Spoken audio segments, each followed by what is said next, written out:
ginagawa nyo sa Duterte. Kasi nakafocus kayo sa Duterte. Ang kailangan namin, Marcos, ituloy mo. Tapos sabihin nyo, ituloy ninyo yung proyekto ni PRRD. Kasi yan ang pinangako nyo, di ba? Continuity. Asa na yung continuity? Kung ikaw, Marcos, nakafocus sa continuity, wala tayong problema ngayon. Kung Marcos, tinutuloy mo yan, yung continuity na yan, umaasenso ang bansa. Sabihin mo kay Tamba, Tamba, tama na muna yan, kakasara mo. Para kang sira. Sara ka ng Sara. Tigilan nyo muna yung si Sara. Dito tayo mag-focus. Ito pinangako natin sa taong bayan, continuity. Doon muna kayo mag-focus. Mamahalin ka pa ng taong bayan eh. Bakit? Nakikita nila yung infrastructure. Ang daming nakikreate na trabaho. Hayaan mo na si Sara. Kung may kasalanan yan, hayaan mo na sa husgado. Hayaan mo yung ombudsman, mag-imbestiga dyan. Patigilin mo muna yan si Tamba. Kung papakinggan ka, pero balita ako, may awayan kayo. Ay, mamaya, pag-uusapan natin yan, ha? O sige, tuloy, Browner. Diba? Hubarin natin yung uniforme natin and then that's the time you're free to do whatever you want to do. Ayun, kasi, pag sundalo ka at ayaw mo sa presidente, may problema silang malaki. Kaya ang gusto nila, mag-resign ka, hubarin mo uniforme mo, doon ka lang magsasalita. Nang sa ganon, hindi ma-damage ang problema. Ang hindi ko gusto dyan, diktador ang dating mo niyan. Pinaghirapan nila yan eh. Dahil tatayo sila sa tama, tatayo sila for the Constitution na hindi mo kayang gawin, na inilaglag mo yung tao mo, para maisalba mo ang pagmumukha mo, sila, dahil meron silang tigas, meron silang sariling tindig, tatayo sila para sa konstitusyon, didesisyonan mo buhay nila, pinagre-resign mo. Ay wag gano'n, wag mo igaya sa'yo, Browner, wag. Wag, yan yung sinasabi ng mga general eh. Tumatakbo ka raw sa mga dangerous assignments. Hindi ako nagsabi niyan ha, hindi ko naman alam yan eh. General lang nagsasabi niyan. Huwag mo igaya yung mga matatapang na mga sundalo na tumatayo para sa tama. So, as members of the Senior Enlisted Personnel Corps of the Armed Forces of the Philippines, I am calling out to you to reach out to our soldiers hanggang po sa mga private, even sa mga trainees natin para ma-explain natin yun. Explain natin na maigi sa kanila. So sa madaling salita, loyalty check, explain nyo sino pa ba sa tao ninyo ang sa atin at sino pa yung hindi sa atin. Diba? Pagka hindi ka Marcos, hindi ka sasaludo kay Tamba, hubad ka ng uniforme. Ayan po ang AFP chief natin. Masakit man, dikit yan eh. Dikit sa Marcos kay AFP chief yan. O, puntahan natin yung awayan. Marcos, Tamba. Meron nga bang nabubuong pataasa ng ihi yung dalawa? Ito. Pakinggan nyo mabuti. Umugong ang bali-balita na hinarang umano ni Pangulong Marcos Jr. ang planong paghahain ng impeachment complaint laban po yan kay... Ito, matagal ng pangarap ha. Matagal na yan. Lumalabas na nga yan eh. Sa Kongreso. Yung impeachment na yan. Sinabi pa ng tao mo, Marcos. Huwag niyong i-deny. Sabi pa nga ni BBM, ay ni Bobong Gadon.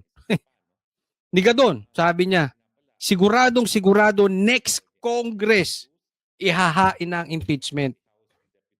Tao mo yun, sekretary mo yun, Marcos, di ba? Kaya kayong Quadcom, wag nyo nga matanggi-tanggi na wala kayong plano sa impeachment. So may impeachment. Pinagpaplanuhan na, inawat ni Marcos. Vice President Sara Duterte. Pero ilang mambabata sa Kamara ang nagsabing wala pa silang natatanggap na anumang utos mula sa Pangulo ukol sa nasabing usapin. Tikom ang bibig ni House Speaker. Kadali namang sabihin eh. O, di ba? Meron naman direktiba sa impeachment. Kung wala, hindi, wala. Simple. Adik ka ba? Oh, hindi. Ako tanungin mo, hamunin kita ng drug test araw-araw. Sasagutin kita agad, hindi ako adik. Pero kung adik, hindi ka sasagutin. Ganyan yung ginagawa. Oh. Kailan kayo magpapadrug test? Di. Speaker Martin Romualdez kung may direktiba si Pangulong Ferdinand Marcos Jr. ukol sa pagpigil sa impeachment laban kay Vice President Sara Duterte. Si Romualdez ay dumalo sa Bicameral Conference Committee para sa 2025 National Budget.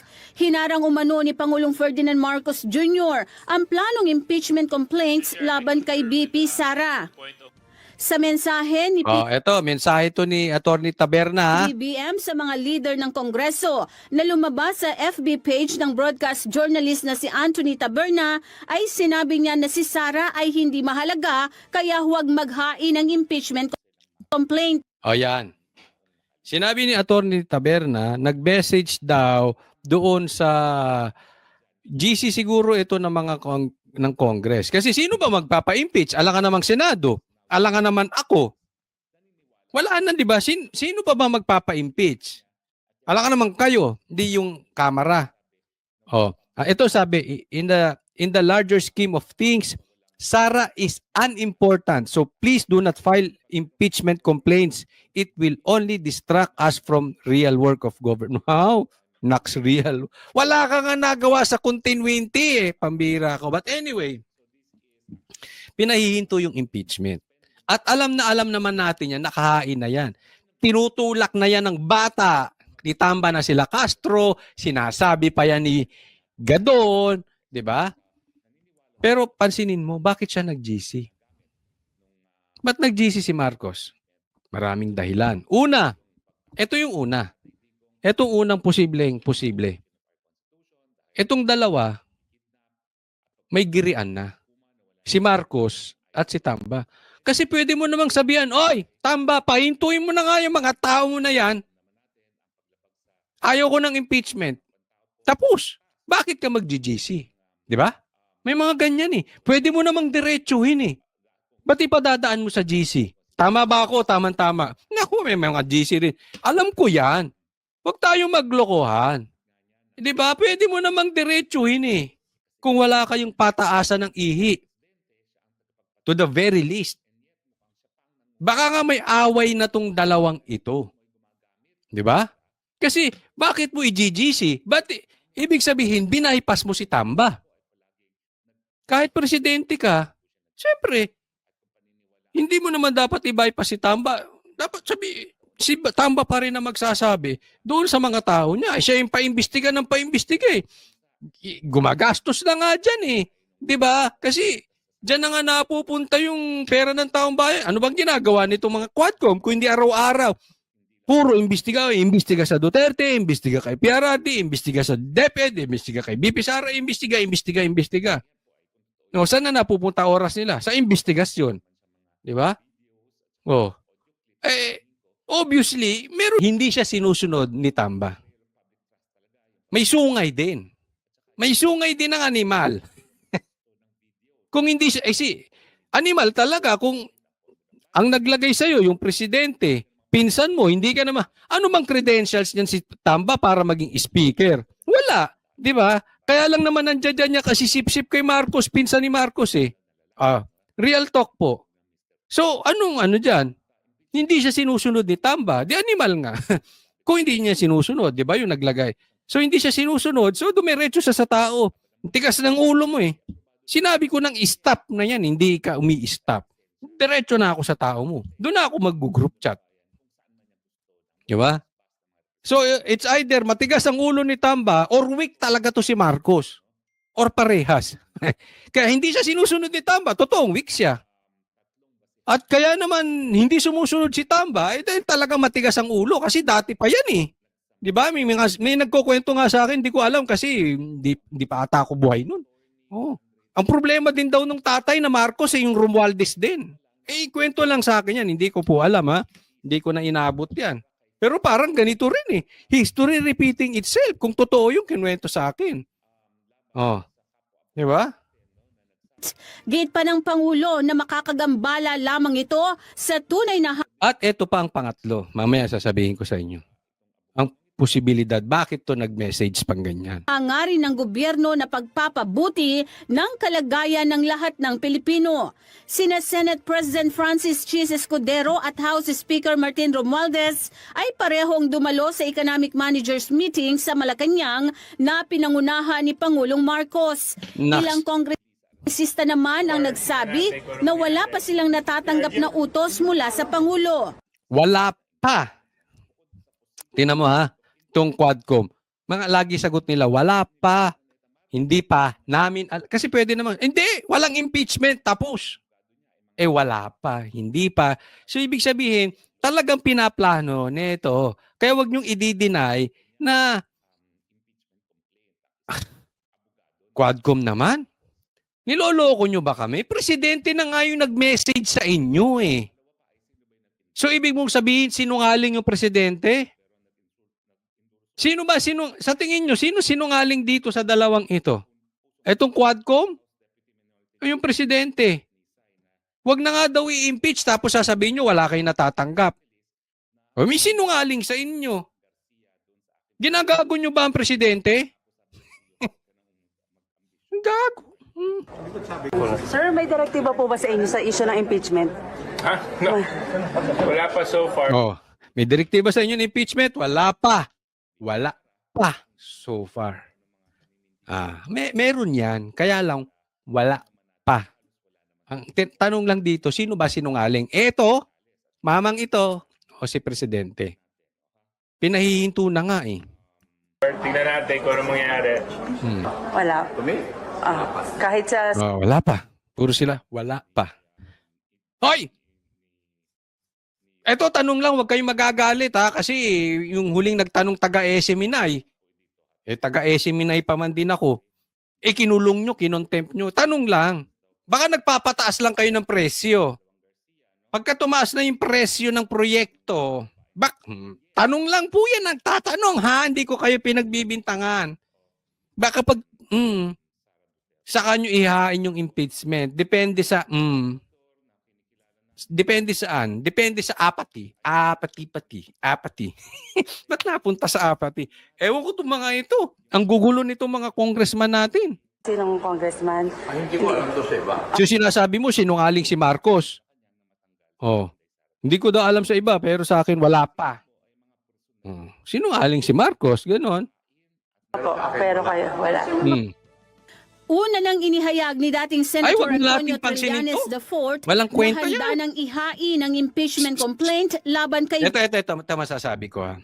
Pangatlong dahilan. Mas gusto kong background si BP Sara, ayokong background yung sundalong kanina yun eh.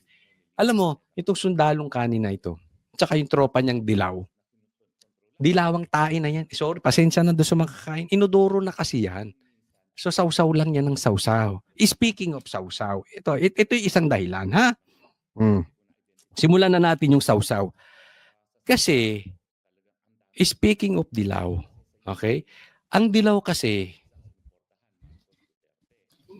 kahit mga bashers, makinig kayo dito, ha? Alam kong mapapaho kayo dito, pero masakit to, pero ito, totoo. Laos na kasi ang dilaw. Aminin na natin. Ang talagang relevant ngayon ay Duterte Marcos. Aminin na natin. So ang dilaw, wala yan. Kaya nga ang dilaw, kumakampi kay Marcos para magiba yung malakas. Because they know, pag nawala ang Duterte, kaya nilang tibagin ng Marcos. Remember this. Lumakas lang naman ng Marcos because of BP Sara. Nagkaroon na ng fracture. Diba?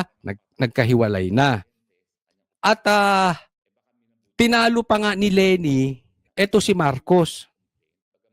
Posible, kung si Sara ay tumuloy pagka-presidente at si Marcos ay nag-vice president ulit, ay nag-president, baka mas mataas ulit ang boto ni Leni kay Marcos.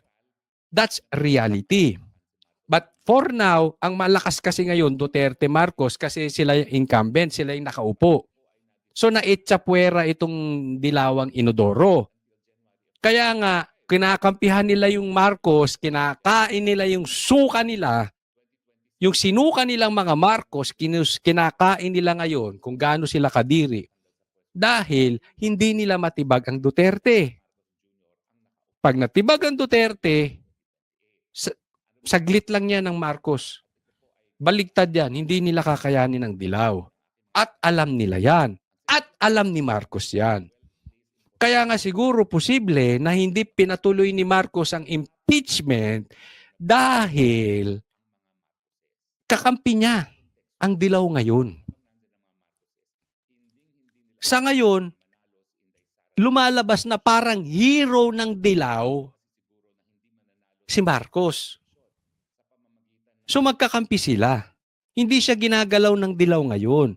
Pero kung sakali man, ma-impeach si BP Sara at nag-aklas ang taong bayan na galit,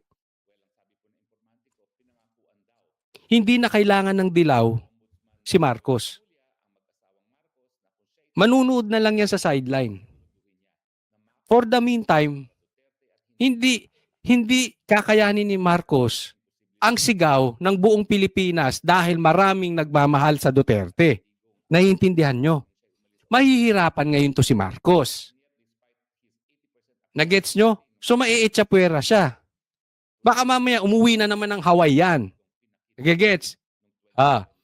May balita pa na may saka na, sa ibang topic yan. Kailangan nilang nasa pwesto ngayon.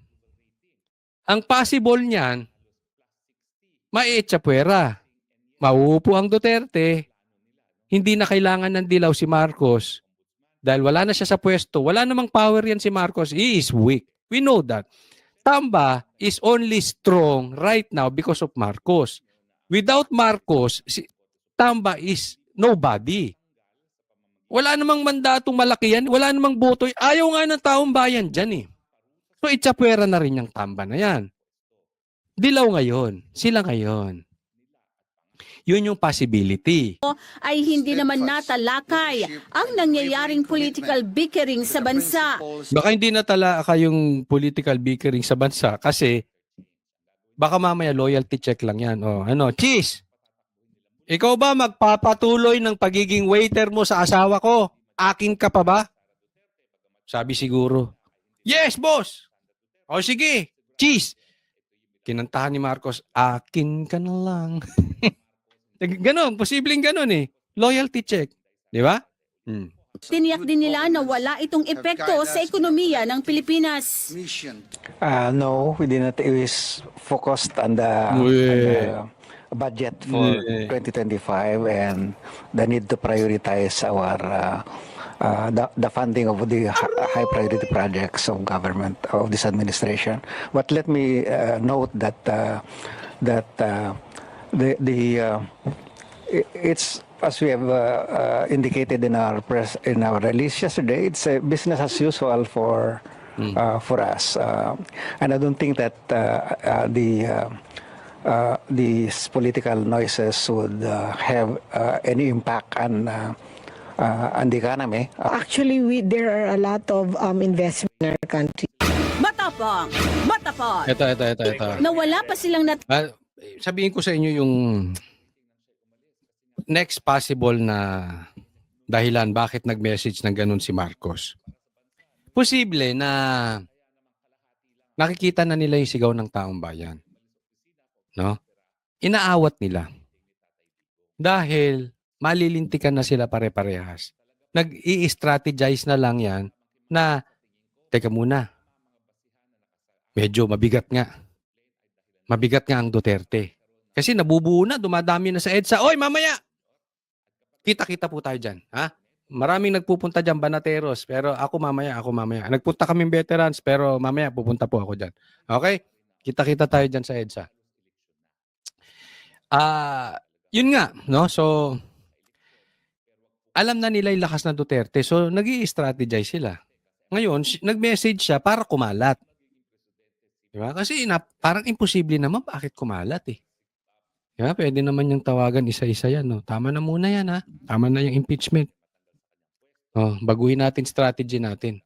Para ipakita sa taong bayan, magaling siya. Siya pa rin ang bida, is in control, at hindi siya magbumukhang tanga kahit alam natin na talaga namang kaya lang sila napilitan na hindi ituloy yung impeachment dahil naiipon na yung tao sa EDSA. At marami nang sumisigaw sa social media. Tingnan ninyo, yung video nilabas niya, pinagtatawanan pa. Ilan lang ang views nun? Ang balita ko nasa 200, 300. Mas malaki pa yung views ng iba kong videos. Samantalang si PRRD, milyon. Nung nag-live siya ng press con, si BP Sara, milyon agad. Kita nila yun. Alam nila yung lakas pa rin ng Duterte, kaya nagbago sila. No? Pwede rin panglima, huwag tayo maniniwala. Huwag tayo maniniwala na pinahihinto. Kasi ganyan din ang sinabi nila about ICC. Hindi pa papasukin ngayon iba na tono. Papakinggan daw nila ang ICC. At may bali-balita, naka-check-in na ang mga taga-ICC. Government-sponsored pa, di umano. Ang gumagastos dyan, ang gobyerno, dito sa mga tinutuluyan nitong mga hotels, nitong mga taga-ICC. No? So yan yung mga dahilan. Pero kung tatanungin nyo ako, ano sa tingin ko, in my opinion, huwag tayong maniwala sa message na yun. Hindi ako naniniwala na pinipigilan ni Marcos ang impeachment. Ginawa na niya yan sa ICC, marami na siyang sinabi na hindi na tutupad. He doesn't know how to lead his country. Sinabi niya walang baril sa KOJC, ang daming baril. Alam po natin yan. Kaya itong tao na to, yung salita niya, if opinion ko tatanungin nyo, yung salita ni Marcos cannot be trusted. Hindi. As for me, ang nakikita kong paraan lang dyan, ituloy natin yung sigaw natin, yung hinaing natin sa gobyerno na ayaw natin tong ginagawa sa Duterte, ayaw namin tong bangayan nyo, ayaw namin nyo, ang nakafocus lang kayo dyan sa mga Duterte at hindi sa infrastructure, hindi sa gobyerno, hindi sa paglaganap at pagdami ng trabaho. Ituloy natin ang sigaw. Because I think we cannot trust the Marcoses. Meron siyang 2 taon nang nakalipas. If he is really serious about the unity, dapat, una pa lang, at the get-go, inawat niya na yung paglapa ng mga buhaya kay BP Sara. Sabihin mo kay Teddy Casino at mga kasama niya doon, imbitahan niya si Mike Defensor na magsalita sa taas. Imbitahan niya yung mga 18 Marines na tumayo sa taas dahil sila yung mga nasa forefront ng paglaban sa korupsyon dito sa Pilipinas. Ngayon po, welcome na welcome po ang ginawa ng White Ribbon Movement ngayon, ng White Ribbon Rally, na pinag-iisa niya lahat ng mga taong tumatawag sa korupsyon. At welcome yung sinabi nila na dapat ito ay walang kulay at dapat ito ay hindi partisan. Kami po ay handa dito na hindi magsalita ng Duterte. Handa rin kaming hindi magsalita ng anti-Marcos. Handa rin kaming magsalita na hindi anti-Dilaw, hindi anti-left, kahit ano. Basta sasabihin lang namin, itigil na ang korupsyon. As a matter of fact, nagpapatuloy nga yung ginagawa nilang impeachment laban kay VP Sara Duterte. Okay, fine, di magpatuloy kayo doon sa Senate. Basta anti-corruption, go ahead! Pero ipagpatuloy nyo rin yung mga ginagawa nating iba para totally mawala na ang korupsyon sa Pilipinas. Yung impeachment laban kay BBM, ituloy na rin natin. Lahat na masangkot sa flood control project, kasuhan na rin natin. At ipakulong na rin natin. Yun ang... Hoy, sandali. Mahalaga po na i-maintain natin yung respeto sa host natin. Ang sabi ng host, malinaw ang sinasabi niya, huwag maging partisan, huwag lagyan ng kulay. Nandito kami para iparating at ipakita yung graciousness na iyon. Pero nga lang si Teddy Casino nagsalita kasi na hindi welcome si Mike Defensor eh. At hindi welcome yung mga DDS na katulad namin. Siyempre hindi kami pupunta doon. Pero kung babawiin niya yung sinabi niya ngayon, nasasabihin niya, Harold, Mike, alika dito, magsalita kayo sa taas ng stage. Walang problema, magmamarcha kami, pupunta kami doon ngayon. Walang problema. Sabay-sabay tayo, sisigaw. Itigil na ang korupsyon sa Pilipinas. Hindi kami magbabanggit ng BBM, hindi kami magbabanggit ng Sara dahil alam ko maraming nakatanggap sa inyo mula kay BBM. Pero hindi kami magbabanggit ng kulay at ng personalidad na sinusuportahan namin. Pero ang pinakamahalaga po sa Pilipinas ngayon, magkaisa tayo sa laban natin sa korupsyon. Kaya walang nangyayari, walang umaandar sa ating krusada para pabagsakin ang korupsyon ay lahat tayo mismo ay nagsisiraan. Isa naman ang ating objective. Kaya sa mga ganitong pagkakataon na gusto nating magkaisa, panindigan po natin. Huwag tayong ipokrito, huwag tayong plastic, maging sincero tayo. Ngayon po, nandito pa rin kami, alas 5 na. Dapat umalis na kami kanina pa, pero umaasa pa rin kami na i-welcome kami ngayon at lalapitan kami at pupunta kami doon. Sabay-sabay tayo tisigaw, itigil na po natin ang korupsyon. Dahil yan lamang ang simula ng totoong pagbabago sa Pilipinas kapag sa 2016 hanggang kailan? Hanggang noong nagkakonsehan na sila ni Marcos noong 2024. Pero Lolo! Kayo nga nagkaisa ngayon eh, mga dilawan, pinklawan, yun, mga pulawan. Sisihin nyo pang mga Duterte. Anong grupo nila? Atom? Atom Arroyo ba yan? Lolo nyo, sir. noong 2022, Forward lang natin ng konti. Hindi ko yung Marcos. Tunayan na natin kasi. Peso Kiko Marcos daw po.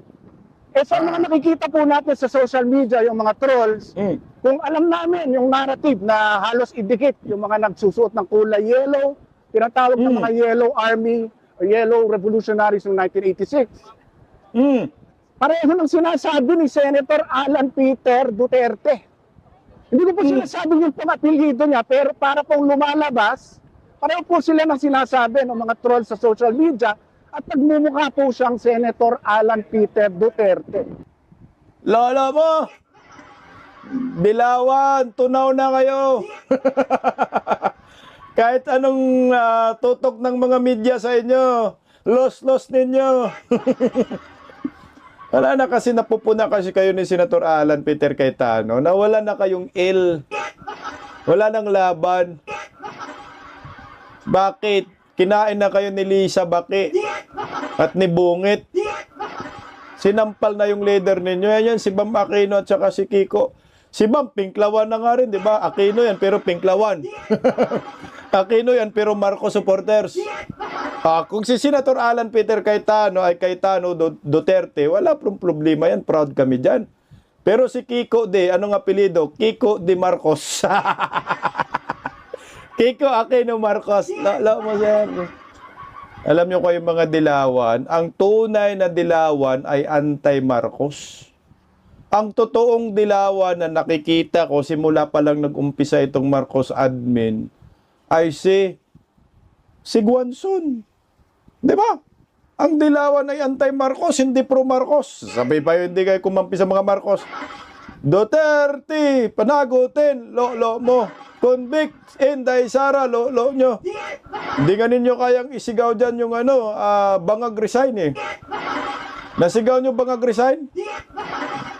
Kung totoo talaga kayong laban sa korupsyon, putang ina, sumigaw din po kayo, ikulong si Romualdez, ikulong si Bongbong Marcos. May isa, wala naman kayong sinigaw na BBM resign. Oh. Meron kayong sinabi na ikulong si Romualdez? Anong sinabi lang? Ano yung kaya ninyong banggitin dyan na pangalan? Inday Sara, convict Inday Sara, yun ang kaya ninyo. Kasi maliwanag, kayo ay mga basura sa bayan, mga anti-Duterte, mga bugos ang ipinaglalaban ninyo. Kayo po ay mga piki na anti-corruption advocates. Kasi kung totoo po kayong anti-corruption, dapat sinuportahan po ninyo yung mga 18 ex-soldiers. Di ba ho? Inimbita rin ho ninyo, pasalitain po ninyo. Total, hindi naman po sila politiko. Sila ay whistleblower. Hindi nyo magawa kasi tinatamaan yung mga kabayan, si Percy Tabe, Laila Di Saba, ayan, na tumatanggap ng mali-malita. So ano kayo ngayon? So ano yung panawagan ninyo? Bugos. Pero doon sa 6 na taon ng presidente, hindi rin niya nakaukit sa bato. Bakit? Kasi may mga pamamaraan para mapaalis ang presidente. Ano yan? sickness, death, resignation, at bagamat hindi nakasulat yan sa ating saligang batas na expressway, po pwede ring masisante sa trabaho ang ating presidente sa pamamagitan ng people power. At syempre, impeachment. No? Ganon din ang mga pamamaraan para matanggal ang vice president. Death or serious injury, resignation, at saka impeachment. Bagamat, mahirap talaga ma-people power ang vice president, no? Kasi wala naman talaga siyang katungkulan kung hindi spare tire, no? Kung may mangyari sa presidente. So hindi natin po pwede paghiwalayin ang tadhana ng presidente at ng vice president.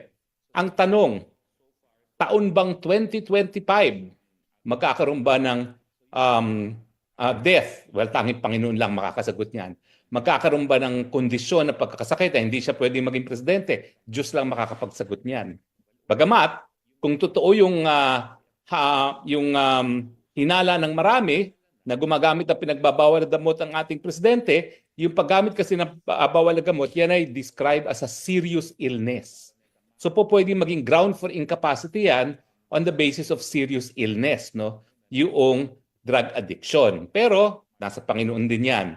Kung talagang kung totoo, number one, nabangag siya, ayan linilinaw ko po, di ko sinasabi na bangag siya. Sinasabi ko lang, may katungkulan siya na sagutin yung mga paratang na siya ay gumamit ng pinagbabawal na gamot.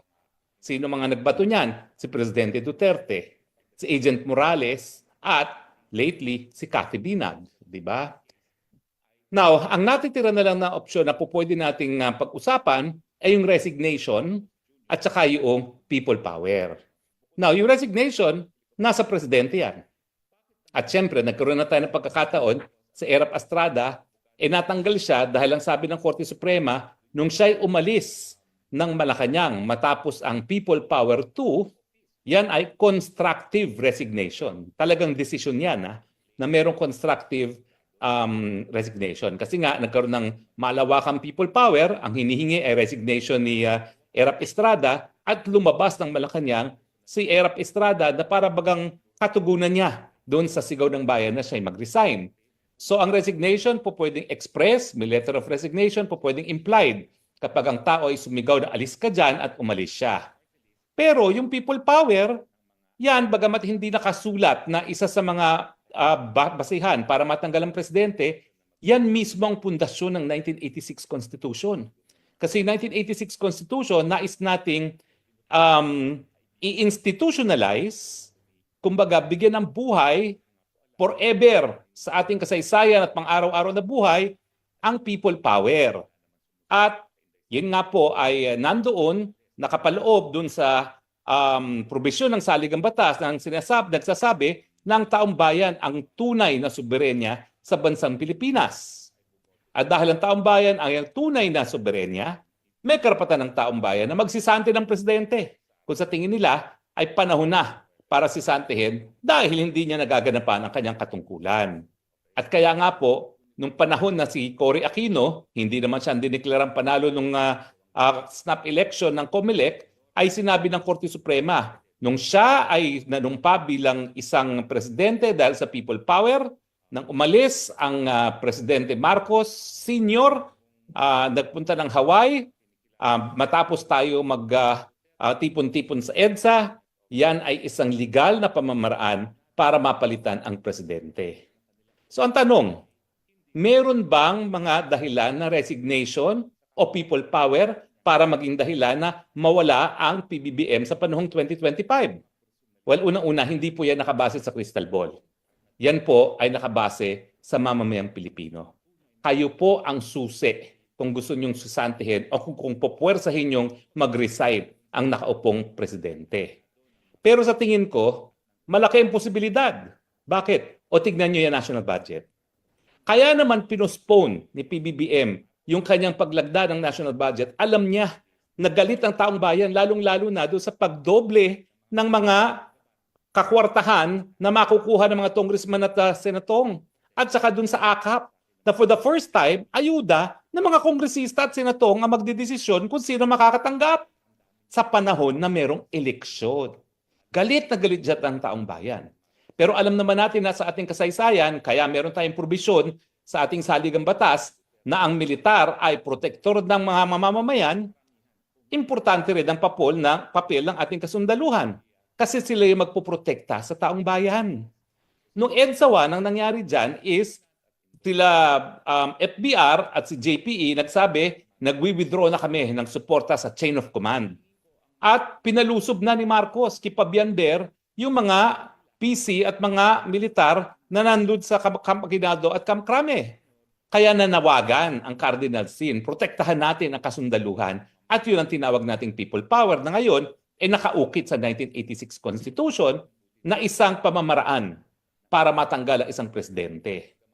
So, ano yung mga bagay-bagay na sa tingin ko pwedeng magdulot ng desisyon na sisantihin ng presidente or puwersahin ng presidente na mag-resign at pumunta muli sa Estados Unidos.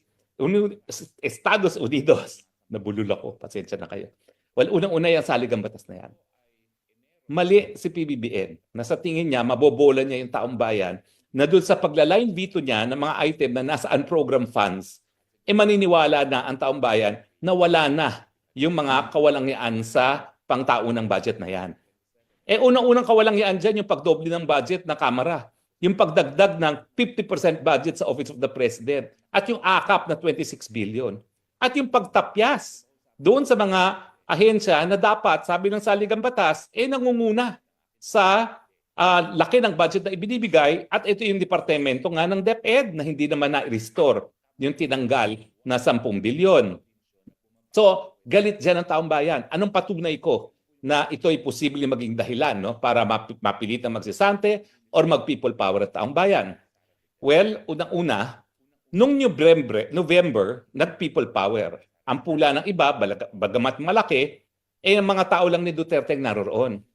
Pero nangyari, nung nagkaroon na ng usapin tungkol sa pinakakurap na budget, hindi na lang mga Duterte ang nagalit. Yung mga dilawan, gumawa rin ng kanilang sariling prayer rally dyan sa EDSA Shrine. Mga DDS nga, nag-away-away ngayon dahil yung mga iba nagsasabi na i-boycott yun, may mga iba, wag i-boycott. Pero sa akin naman, importante yung pagtipo ng mga dilawan bilang patunay na magkaroon na ng issue na importante sa mga DDS at sa mga dilawan. Yung kawalangyaan ng Kongreso sa 2025 budget. So kumbaga, kung ang Pilipinas ay 30% Marcos, 30% Duterte, 30% dilawan, ngayon meron tayong 60% sa issue. Presidente Digong, dilawan siya.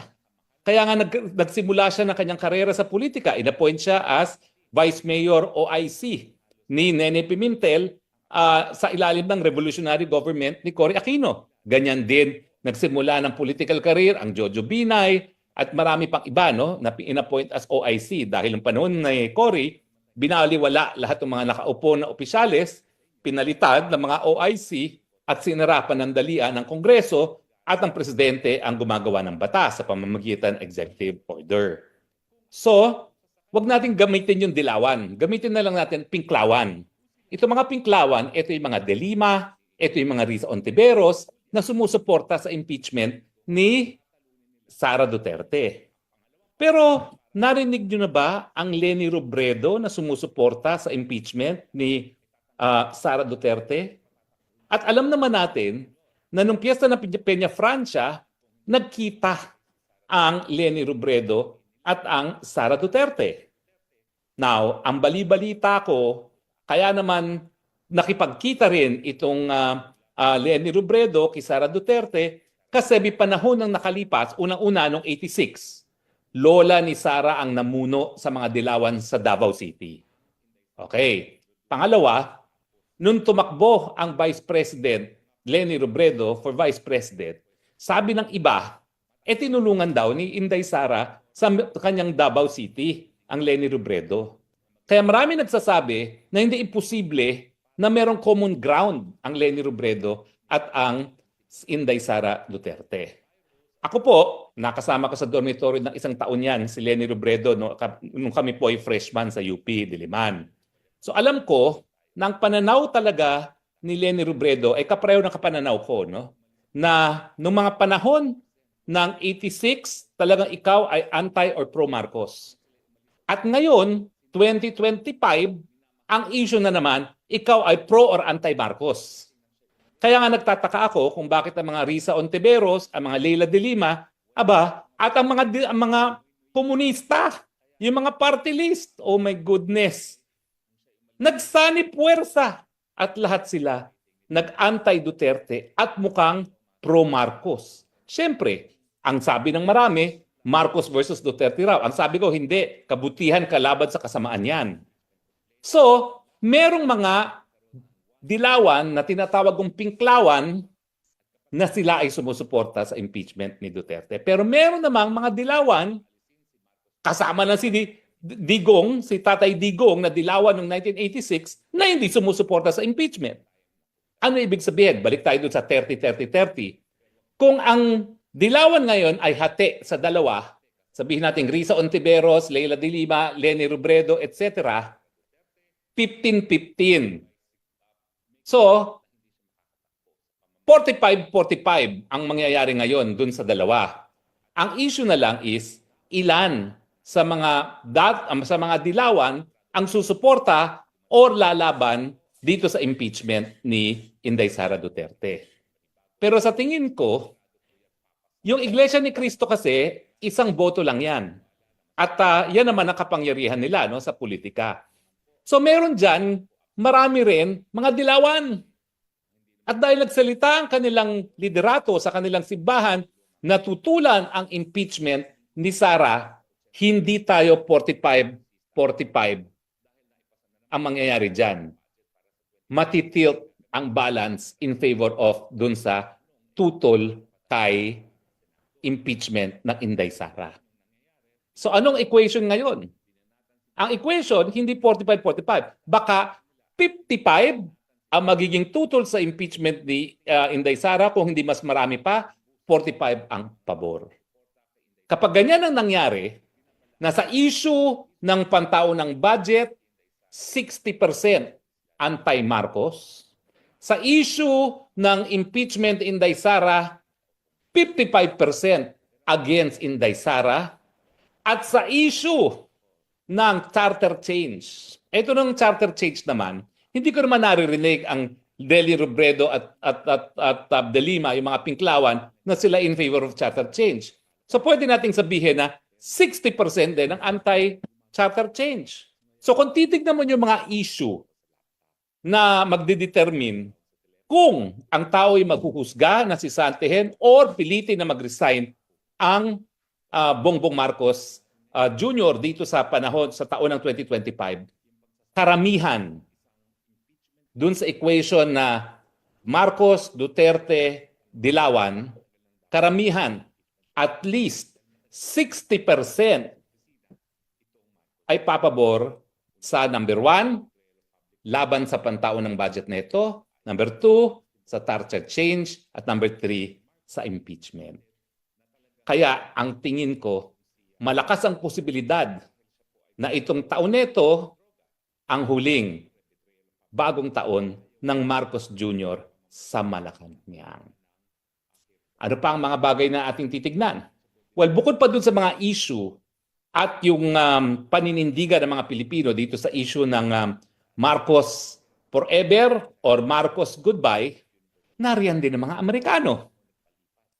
Hindi naman natin madideny na mga Amerikano talaga naghihimasok yan sa ating politika. Now, kung nandyan si Biden at siya yun na nagsabi na our commitment to the Philippines and to Marcos Jr. is ironclad, sigurado ako na maninindigan ng mga Amerikano na manatili ang Marcos Jr. sa pwesto. Pero goodbye Marcos Jr. dahil sa tingin ko, ang mga Amerikano, unang-una si President Trump, napakalapit na kaibigan ni Presidente Duterte. Hindi lang sila magkaibigan dahil sila ay nagkatugma ng ugali. Parehong paninindigan nila sa droga. Anong sabi ni Presidente Trump? Talagang bibigyan niya ng prioridad ang bersyon niya ng war against drug.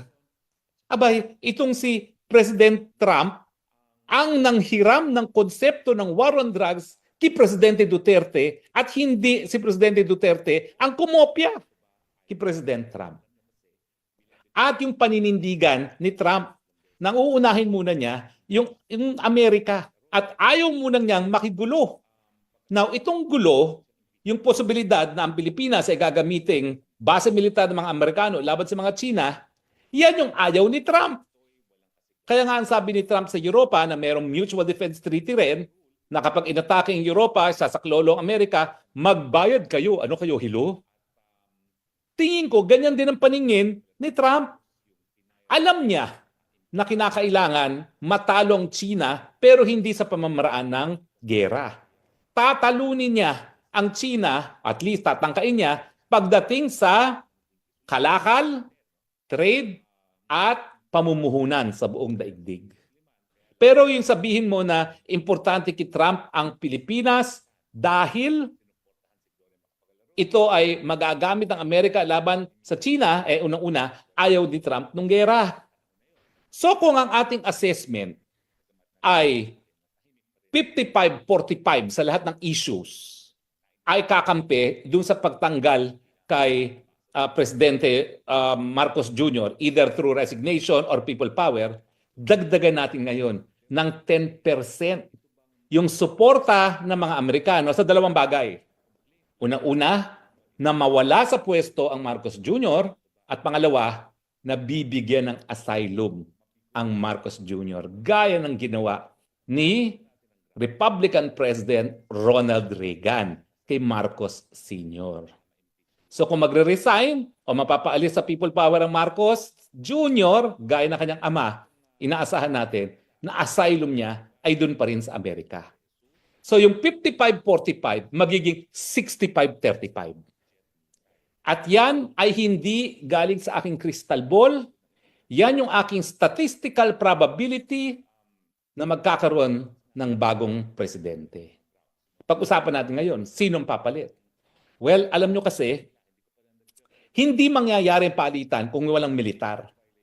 Kasi ayaw ko namang siraan ng people power, no? Pero hello, tinawag ng people power yan dahil pinurotektahan ng taong bayan yung mga sundalo na umayaw na kay Marcos Sr.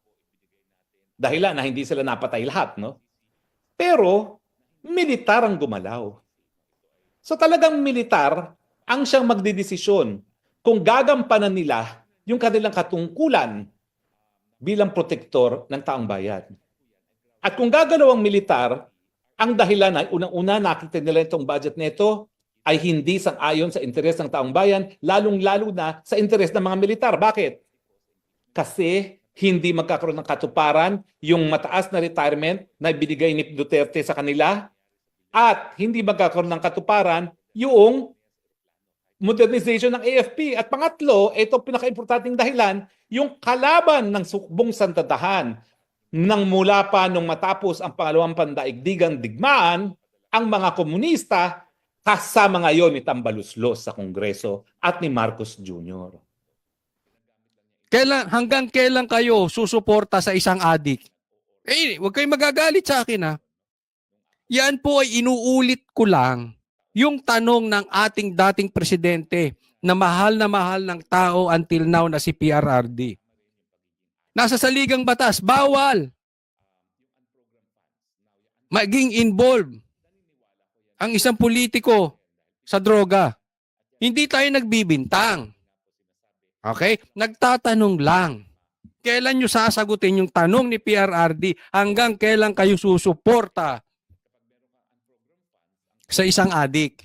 Pangalawa, sa ligang batas kanyo, sinabi ni PRRD ang daming nawawalang pera. Pag may nawawalang pera, may nakawan. Tama o mali? Hindi ako nagbibintang. Pero, bakit hindi ninyo imbestigahan yung sinasabi ni PRRD? Siya po ay dating presidente. May alam yan, hindi po bobo yan, may intel yan, may mga kaibigan yan sa loob. Alam niya, sinasabi niya kung may nawawalang pera o hindi. Pag may nawalang pera at may nakawan, di ba illegal yon? Wala na yun sa saligang batas. Yan po ang obligasyon nyo, mga AFP. Hindi sa iisang tao, hindi sa pwesto mo, Mali yung sinasabi niyo. Dapat kayo ay susunod sa inyong pwesto. Mali. Ang dapat pinagtatanggol nyo, gaya ng sabi ni PRRD, ay konstitusyon. Ang obligasyon nyo ay i-uphold ang konstitusyon. Ipagtanggol ang bayan, yung bayan na hindi nila kayang ipagtanggol ang kanilang sarili. So kung may abusado sa gobyerno, trabaho nyo yan. Hindi ko po kayo baka sabihin nyo na, rebellion. Walang rebellion doon. Sinasabi lang natin kung ano yung nakasaad sa batas na sinabi ni PRRD. Hindi ko kayo sinasabihing magrebelde. Ang sinasabi ko lang, baka kasi kayo mahilig kayo mag-misquote eh. Oh, yung amo mo mahilig mag-misquote. Minisquote nga si BP Sara na may death threat daw. Mali naman ang intindi. Nagbobobobobohan. Hindi ko kayo pinagre-rebelde. Ang sinasabi ko lang kung ano yung naaayon sa batas na dapat ipinagtatanggol ninyo ang konstitusyon. So, nasa konstitusyon, bawal magnakaw. Hindi sa nagbibintang pero nag-imbestiga ba kayo dyan sa pagnanakaw? Nag-iimbestiga ba kayo dyan sa mga pang-aabuso? Una pa lang, mali ka na eh. Tuloy. At protektahan natin ang ating bansa. So, tama. Protektahan ang ating bansa. Paano kung ninanakawan na tayo? Ninanakawan yung bansa natin. Anong gagawin nyo? Tutunganga. Hello? Halimbawa, nag-i-smuggling. Anong gagawin nyo? Tutunganga. Ayan tayo eh. We cannot just air our grievances just freely, being members of the Armed Forces of the Philippines. Kung gusto po natin gawin yon, mag-resign na lang tayo. Yun ang matindi. Kung gusto nyong marinig ang inyong hinaing at ating differences sa politika, ubarin nyo yung uniform nyo. Sa madaling salita, pinagre-resign mo kapag hindi kakampi ni Marcos. Huwag na tayo mag-anuhan, brown hair. Yan ang itinutumbok mo eh. Pag hindi, pagka hindi sasambahin si Marcos, samba. Anong gusto mong sabihin namin, Marcos?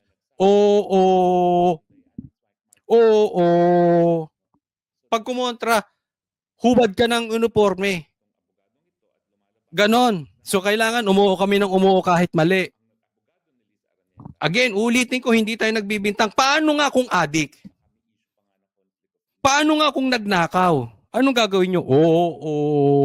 Tama yan. Ituloy mo yan. Ganon. Kasi ayaw ko hubarin yung uniforme ko. Kasi pinaghirapan ko yan. Halimbawa, ako isang sundalo. Pinag-aralan ko yan. Pinaghirapan ng magulang ko yan. So, kailangan ganon. Mali naman ata yun. Hindi naman ata magandang anuhan yan. Di ba? Bakit mo pinagre-resign?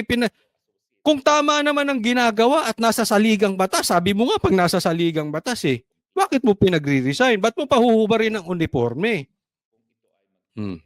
Pero ito, tingnan nyo itong mabuti.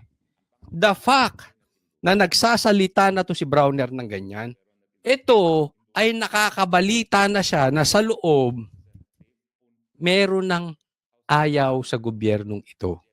At marami nang generals, retired generals, at marami pang nagpapahayag ng kanilang galit sa gobyernong ito.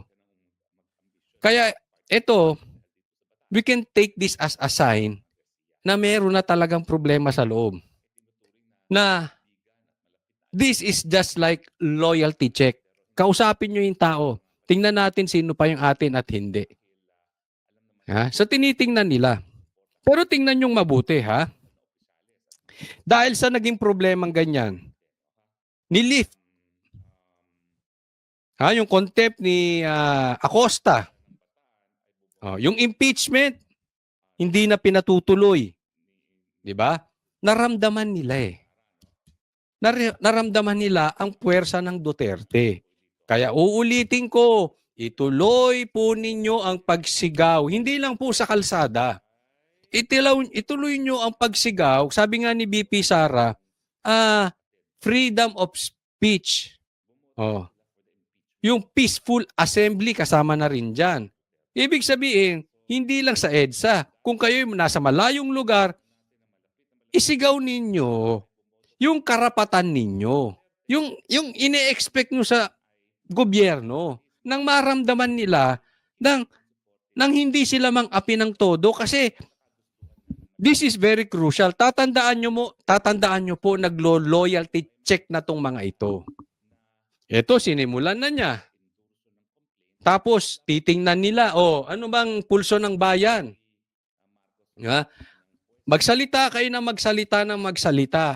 Kahit saan. Kung saan ka malakas. Kung may Facebook ka, doon ka sa Facebook. Kung sa YouTube. Kung pupunta ka sa rally, punta ka sa rally. Bahala kayo. Kung makakapunta ka, message mo si Marcos, message mo siya. Ilabas ninyo, hinaing ninyo yung kakulangan na dapat pinoprovide ng gobyerno. Halimbawa, yung bigas na mababa.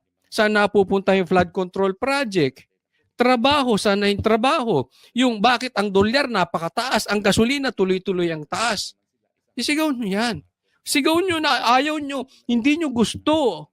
Kung talagang hindi nyo gusto, hindi ko po kayo pinipilit ha. Pero kung ako, hindi namin gusto yung ginagawa nyo sa Duterte. Kasi nakafocus kayo sa Duterte. Ang kailangan namin, Marcos, ituloy mo. Sabihin nyo, ituloy ninyo yung proyekto ni PRRD. Kasi yan ang pinangako nyo, di ba? Continuity. Asa na yung continuity? Kung ikaw, Marcos, nakafocus sa continuity, wala tayong problema ngayon. Kung Marcos, tinutuloy mo yan, yung continuity na yan, umaasenso ang bansa. Sabihin mo kay Tamba, tama na muna yan, kakasara mo. Para kang sira. Sara ka ng Sara. Tigilan nyo muna yung si Sara. Dito tayo mag-focus. Ito pinangako natin sa taong bayan, continuity. Doon muna kayo mag-focus. Mamahalin ka pa ng taong bayan eh. Bakit? Nakikita nila yung infrastructure. Ang daming nakikreate na trabaho. Hayaan mo na si Sara. Kung may kasalanan yan, hayaan mo na sa husgado. Hayaan mo yung ombudsman, mag-imbestiga dyan. Patigilin mo muna yan si Tamba. Kung papakinggan ka, pero balita ko may awayan kayo. Ay, mamaya, pag-uusapan natin yan ha. O sige, tuloy Browner. Diba? Ubarin natin yung uniforme natin and then that's the time you're free to do whatever you want to do. Ayun, kasi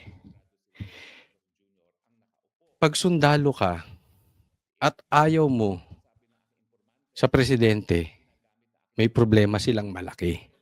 Kaya ang gusto nila, mag-resign ka, hubarin mo uniforme mo, doon ka lang magsasalita. Nang sa ganon, hindi ma-damage ang problema. Ang hindi ko gusto dyan, diktador ang dating mo niyan. Pinaghirapan nila yan eh. Dahil tatayo sila sa tama, tatayo sila for the Constitution na hindi mo kayang gawin, na inilaglag mo yung tao mo para maisalba mo ang pagmumukha mo, sila, dahil meron silang tigas, meron silang sariling tindig, tatayo sila para sa konstitusyon, didesisyonan mo buhay nila, pinagre-resign mo. Ay wag gano, wag mo igaya sa'yo, Browner, wag. Wag. Yan yung sinasabi ng mga general eh. Tumatakbo ka raw sa mga dangerous assignments. Hindi ako nagsabi niyan ha. Hindi ko naman alam yan eh. General lang nagsasabi niyan. Huwag mo igaya yung mga matatapang na mga sundalo na tumatayo para sa tama. So, as members of the Senior Enlisted Personnel Corps of the Armed Forces of the Philippines, I am calling out to you to reach out to our soldiers hanggang po sa private, even sa mga trainees natin, para ma-explain natin yun. Explain natin na maigi sa kanila. So, sa madaling salita, loyalty check, explain nyo sino pa ba sa tao ninyo ang sa atin at sino pa yung hindi sa atin. Diba? Pagka hindi ka Marcos, hindi ka sasaludo kay Tamba, hubad ka ng uniforme. Ayan po ang AFP chief natin. Masakit man, dikit yan eh. Dikit sa Marcos kay AFP chief yan. Pupuntahan natin yung awayan. Marcos, Tamba.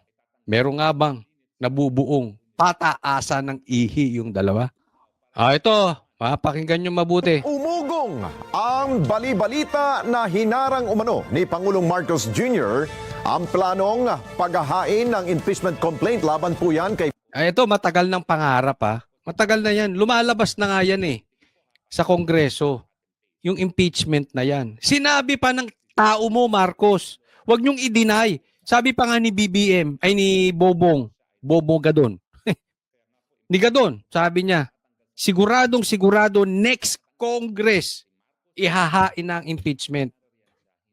Tao mo yun, sekretary mo yun, Marcos, di ba? Kaya kayong Quadcom, wag nyo nga matanggi-tanggi na wala kayong plano sa impeachment. So may impeachment.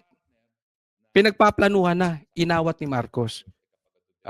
Vice President Sara Duterte. Pero ilang mambabata sa Kamara ang nagsabing wala pa silang natatanggap na anumang utos mula sa Pangulo ukol sa nasabing usapin. Tikom ang bibig ni House Speaker Kadali namang sabihin di ba? Meron naman direktiba sa impeachment. Kung wala, hindi, wala. Simple. Adik ka ba? Hindi. Ako tanungin mo, hamunin kita ng drug test araw-araw. Sasagutin kita agad, hindi ako adik. Pero kung adik, hindi ka sasagutin. Ganyan yung ginagawa. Kailan kayo magpapadrug test? Martin Romualdez kung may direktiba si Pangulong Ferdinand Marcos Jr. ukol sa pagpigil sa impeachment laban kay Vice President Sara Duterte. Si Romualdez ay dumalo sa Bicameral Conference Committee para sa 2025 national budget. Hinarang umano ni Pangulong Ferdinand Marcos Jr. ang planong impeachment complaints laban kay BP Sara. Sa mensahe ni mensahe to ni Attorney Taberna. BBM sa mga leader ng Kongreso na lumabas sa FB page ng broadcast journalist na si Anthony Taberna ay sinabi niya na si Sara ay hindi mahalaga kaya huwag maghain ng impeachment complaint. Yan. Sinabi ni Attorney Taberna, nag-message daw doon sa GC siguro ito ng mga ng Congress. Kasi sino ba magpapa-impeach? Alam ka namang Senado. Alam nga naman ako. Wala na, di ba? Sino pa ba magpapa-impeach? Alam ka naman kayo, hindi yung Kamara. Ito sabi, in the larger scheme of things, Sara is unimportant. So please do not file impeachment complaints. It will only distract us from real work of government. Wow, Nax real. Wala ka nga nagawa sa continuity pambira ko. But anyway, pinahihinto yung impeachment. At alam naman natin yan, nakahain na yan. Tinutulak na yan ng bata. Nitamba na sila Castro, sinasabi pa yan ni Gadon, di ba? Pero pansinin mo, bakit siya nag-GC? Ba't nag-GC si Marcos? Maraming dahilan. Una, ito yung una. Itong unang posible. Itong dalawa, may girian na. Si Marcos at si Tamba. Kasi pwede mo namang sabihan, oy, Tamba, pahintuin mo na nga yung mga tao mo na yan. Ayaw ko ng impeachment. Tapos, bakit ka mag-GC? Di ba? May mga ganyan Pwede mo namang diretsuhin Ba't ipadadaan mo sa GC? Tama ba ako? Tama-tama. Naku, may mga GC rin. Alam ko yan. Huwag tayong maglokohan. Di ba? Pwede mo namang diretsuhin kung wala kayong pataasan ng ihi. To the very least. Baka nga may away na tong dalawang ito. Di ba? Kasi bakit mo i-GGC? Ibig sabihin, binaypas mo si Tamba. Kahit presidente ka, siyempre, hindi mo naman dapat i-bypass si Tamba.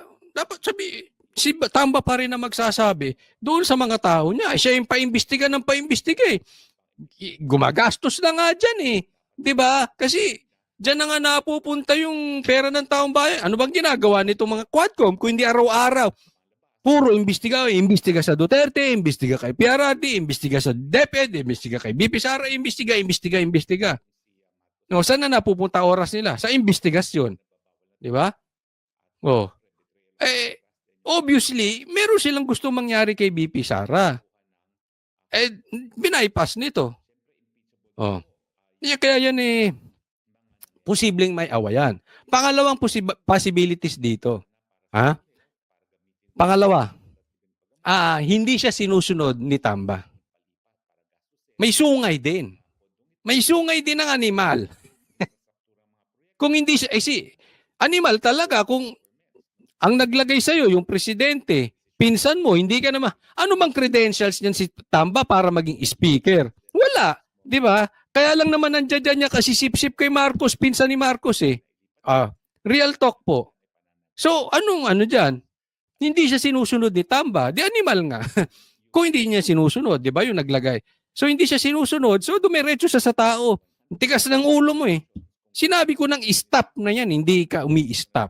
Diretso na ako sa tao mo. Doon na ako mag-group chat. Di ba? So, it's either matigas ang ulo ni Tamba or weak talaga to si Marcos. Or parehas. Kaya hindi siya sinusunod ni Tamba. Totoong weak siya. At kaya naman hindi sumusunod si Tamba, dahil talaga matigas ang ulo kasi dati pa yan Di ba? May nagkukwento nga sa akin, hindi ko alam kasi hindi pa ata ako buhay nun. Oh. Ang problema din daw ng tatay na Marcos yung Romualdez din. Kwento lang sa akin yan, hindi ko po alam Hindi ko na inabot yan. Pero parang ganito rin History repeating itself kung totoo yung kinuwento sa akin. Oh. Di ba? Gate pa ng Pangulo na makakagambala lamang ito sa tunay na At ito pa ang pangatlo. Mamaya sasabihin ko sa inyo. Ang posibilidad. Bakit to nag-message pang ganyan? hangarin ng gobyerno na pagpapabuti ng kalagayan ng lahat ng Pilipino. Sina Senate President Francis Chis Escudero at House Speaker Martin Romualdez ay parehong dumalo sa Economic Managers Meeting sa Malacanang na pinangunahan ni Pangulong Marcos. Ilang kongresista naman ang nagsabi na wala pa silang natatanggap na utos mula sa Pangulo. Wala pa. Tingnan mo itong Quadcom. Lagi sagot nila, wala pa. Hindi pa. Kasi pwede naman, hindi, walang impeachment, tapos. Wala pa, hindi pa. So, ibig sabihin, talagang pinaplano nito. Kaya wag niyong i-deny na Quadcom naman. Niloloko niyo ba kami? Presidente na nga yung nag-message sa inyo So, ibig mong sabihin, sinungaling yung presidente? Sa tingin nyo, sino sinungaling dito sa dalawang ito? Etong Quadcom? O yung presidente? Huwag na nga daw i-impeach tapos sasabihin nyo wala kayong natatanggap. O may sinungaling sa inyo. Ginagago nyo ba ang presidente? Gago. Sir, may direktiba po ba sa inyo sa issue ng impeachment? No. Wala pa so far. May direktiba sa inyo ng impeachment? Wala pa. Wala pa so far. Meron yan. Kaya lang, wala pa. Ang tanong lang dito, sino ba sinungaling? Eto, mamang ito, o si presidente. Pinahihinto na nga Tingnan natin kung ano mangyayari. Wala. Kahit sa... wala pa. Puro sila, wala pa. Hoy! Eto, tanong lang, huwag kayong magagalit kasi yung huling nagtanong taga-SM Minay, taga-SM Minay pa man din ako, kinulong nyo, kinontempt nyo. Tanong lang, baka nagpapataas lang kayo ng presyo. Pagka tumaas na yung presyo ng proyekto, tanong lang po yan, nagtatanong hindi ko kayo pinagbibintangan. Baka pag, saka nyo ihain yung impeachment, depende sa, depende saan? Depende sa apathy. Apathy. Ba't napunta sa apathy? Ewan ko itong mga ito. Ang gugulo nitong mga congressman natin. Sinong congressman? Hindi ko alam to sa iba. So sinasabi mo, sinungaling si Marcos. Hindi ko daw alam sa iba, pero sa akin wala pa. Sinungaling si Marcos, ganon. Pero kayo, wala. Una nang inihayag ni dating Senator Antonio Trillanes IV Walang kwento na handa ng ihain ng impeachment complaint laban kay... Ito masasabi ko Pangatlong dahilan. Mas gusto kong background si BP Sara, ayokong background yung sundalong kanina yun Alam mo, itong sundalong kanina ito, tsaka yung tropa niyang dilaw. Dilawang tae na yan. Sorry, pasensya na doon sa mga kakain. Inodoro na kasi yan. So, sausaw lang yan ng sausaw. Speaking of sausaw, ito yung isang dahilan, ha? Simulan na natin yung sausaw. Kasi, speaking of dilaw, okay? Ang dilaw kasi, kahit mga bashers, makinig kayo dito, ha? Alam kong mapapao kayo dito, pero masakit to, pero ito, totoo. Laos na kasi ang dilaw. Aminin na natin. Ang talagang relevant ngayon ay Duterte Marcos. Aminin na natin. So ang dilaw, wala yan. Kaya nga ang dilaw, kumakampi kay Marcos para magiba yung malakas. Because they know, pag nawala ang Duterte, kaya nilang tibagin ng Marcos. Remember this. Lumakas lang naman ng Marcos because of BP Sara. Nagkaroon na ng fracture. Diba? Nagkahiwalay na. At tinalo pa nga ni Leni, eto si Marcos. Posible, kung si Sara ay tumuloy pagka-presidente at si Marcos ay nag-vice president ulit, ay nag-president, baka mas mataas ulit ang boto ni Leni kay Marcos. That's reality. But for now, ang malakas kasi ngayon, Duterte Marcos, kasi sila yung incumbent, sila yung nakaupo. So naitsapuera itong dilawang inodoro. Kaya nga, kinakampihan nila yung Marcos, kinakain nila yung suka nila, yung sinuka nilang mga Marcos, kinakain nila ngayon kung gaano sila kadiri. Dahil hindi nila matibag ang Duterte. Pag natibag ang Duterte, saglit lang yan ng Marcos.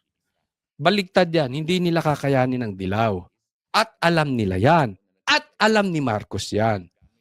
Kaya nga siguro posible na hindi pinatuloy ni Marcos ang impeachment dahil kakampi niya ang dilaw ngayon.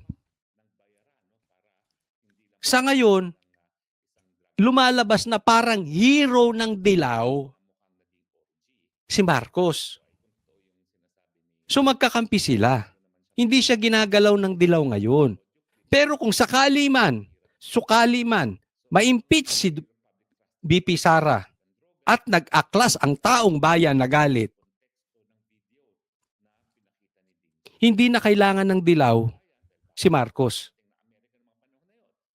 Manunood na lang yan sa sideline. For the meantime, hindi kakayanin ni Marcos ang sigaw ng buong Pilipinas dahil maraming nagmamahal sa Duterte. Naiintindihan nyo? Mahihirapan ngayon to si Marcos. Nagets nyo? So maiitsapuera siya. Baka mamaya umuwi na naman ng Hawaii yan. Nagigets? May balita pa na may saka na, sa ibang topic yan. Kailangan nilang nasa pwesto ngayon. Ang possible niyan, maiitsapuera. Mauupo ang Duterte, hindi na kailangan ng dilaw si Marcos dahil wala na siya sa pwesto. Wala namang power yan si Marcos. He is weak. We know that. Tamba is only strong right now because of Marcos. Without Marcos, Tamba is nobody. Wala namang mandatong malaki yan. Wala namang boto. Ayaw nga ng taong bayan dyan eh. So itsapuera na rin yung Tamba na yan. Dilaw ngayon. Sila ngayon. Yun yung possibility. Meron pang isa. Meron pang isa. Mamaya sasabihin ko, ano sa tingin ko, yung totoong dahilan. VP Sara, kinumpirma naman sa press briefing sa Malacanang ni NEDA Secretary Arsenio Balisacan at DTI Secretary Maria Cristina Roque na bagaman kasama sa meeting ng economic managers ang dalawang leader ng Kongreso ay hindi naman natalakay ang nangyayaring political bickering sa bansa. Baka hindi natalakay yung political bickering sa bansa kasi baka mamaya loyalty check lang yan. Cheese! Ikaw ba magpapatuloy ng pagiging waiter mo sa asawa ko? Akin ka pa ba? Sabi siguro, yes, boss! O sige, cheese! Kinantahan ni Marcos, akin ka na lang. Ganon, posibleng ganon eh. Loyalty check. Di ba? Tiniyak din nila na wala itong epekto sa ekonomiya ng Pilipinas. No, we did not. It was focused on the budget for 2025 and the need to prioritize our the funding of the high priority projects of government of this administration. But let me note that it's, as we have indicated in our release yesterday, it's a business as usual for us, and I don't think that these political noises would have any impact on the economy. Actually, there are a lot of investment in our country. Matapang! Ito. Na wala pa silang Sabihin ko sa inyo yung next possible na dahilan bakit nag-message ng ganun si Marcos. Posible na nakikita na nila yung sigaw ng taong bayan. No? Inaawat nila. Dahil malilintikan na sila pare-parehas. Nag-i-strategize na lang yan na, teka muna, medyo mabigat nga. Mabigat nga ang Duterte. Kasi nabubuo na, dumadami na sa EDSA. Oy, mamaya! Kita-kita po tayo dyan. Ha? Maraming nagpupunta dyan, banateros. Pero ako mamaya. Nagpunta kaming veterans, pero mamaya pupunta po ako dyan. Okay? Kita-kita tayo dyan sa EDSA. Yun nga, no? So, alam na nila yung lakas ng Duterte. So, nag-i-strategize sila. Ngayon, nag-message siya para kumalat. Diba? Kasi parang imposible naman bakit kumalat eh. Diba? Pwede naman yung tawagan isa-isa yan. No? Tama na muna yan ha. Tama na yung impeachment. Baguhin natin strategy natin. Para ipakita sa taong bayan, magaling siya. Siya pa rin ang bida, is in control, at hindi siya magbumukhang tanga kahit alam natin na talaga namang kaya lang sila napilitan na hindi ituloy ang impeachment dahil naiipon na yung tao sa EDSA. At marami nang sumisigaw sa social media. Tingnan ninyo, yung video nilabas niya, pinagtatawanan pa. Ilan lang ang views nun? Ang balita ko nasa 200, 300. Mas malaki pa yung views ng iba kong videos. Samantalang si PRRD, milyon. Nung nag-live siya ng press con, si BP Sara, milyon agad. Kita nila yun. Alam nila yung lakas pa rin ng Duterte, kaya nagbago sila. No? Pwede rin panglima, huwag tayo maniniwala. Huwag tayo maniniwala na pinahihinto. Kasi ganyan din ang sinabi nila about ICC. Hindi pa papasukin ngayon iba na tono. Papakinggan daw nila ang ICC. At may bali-balita, naka-check-in na ang mga taga-ICC. Government-sponsored pa, di umano. Ang gumagastos dyan, ang gobyerno, dito sa mga tinutuluyan nitong mga hotels, nitong mga taga-ICC. No? So yan yung mga dahilan.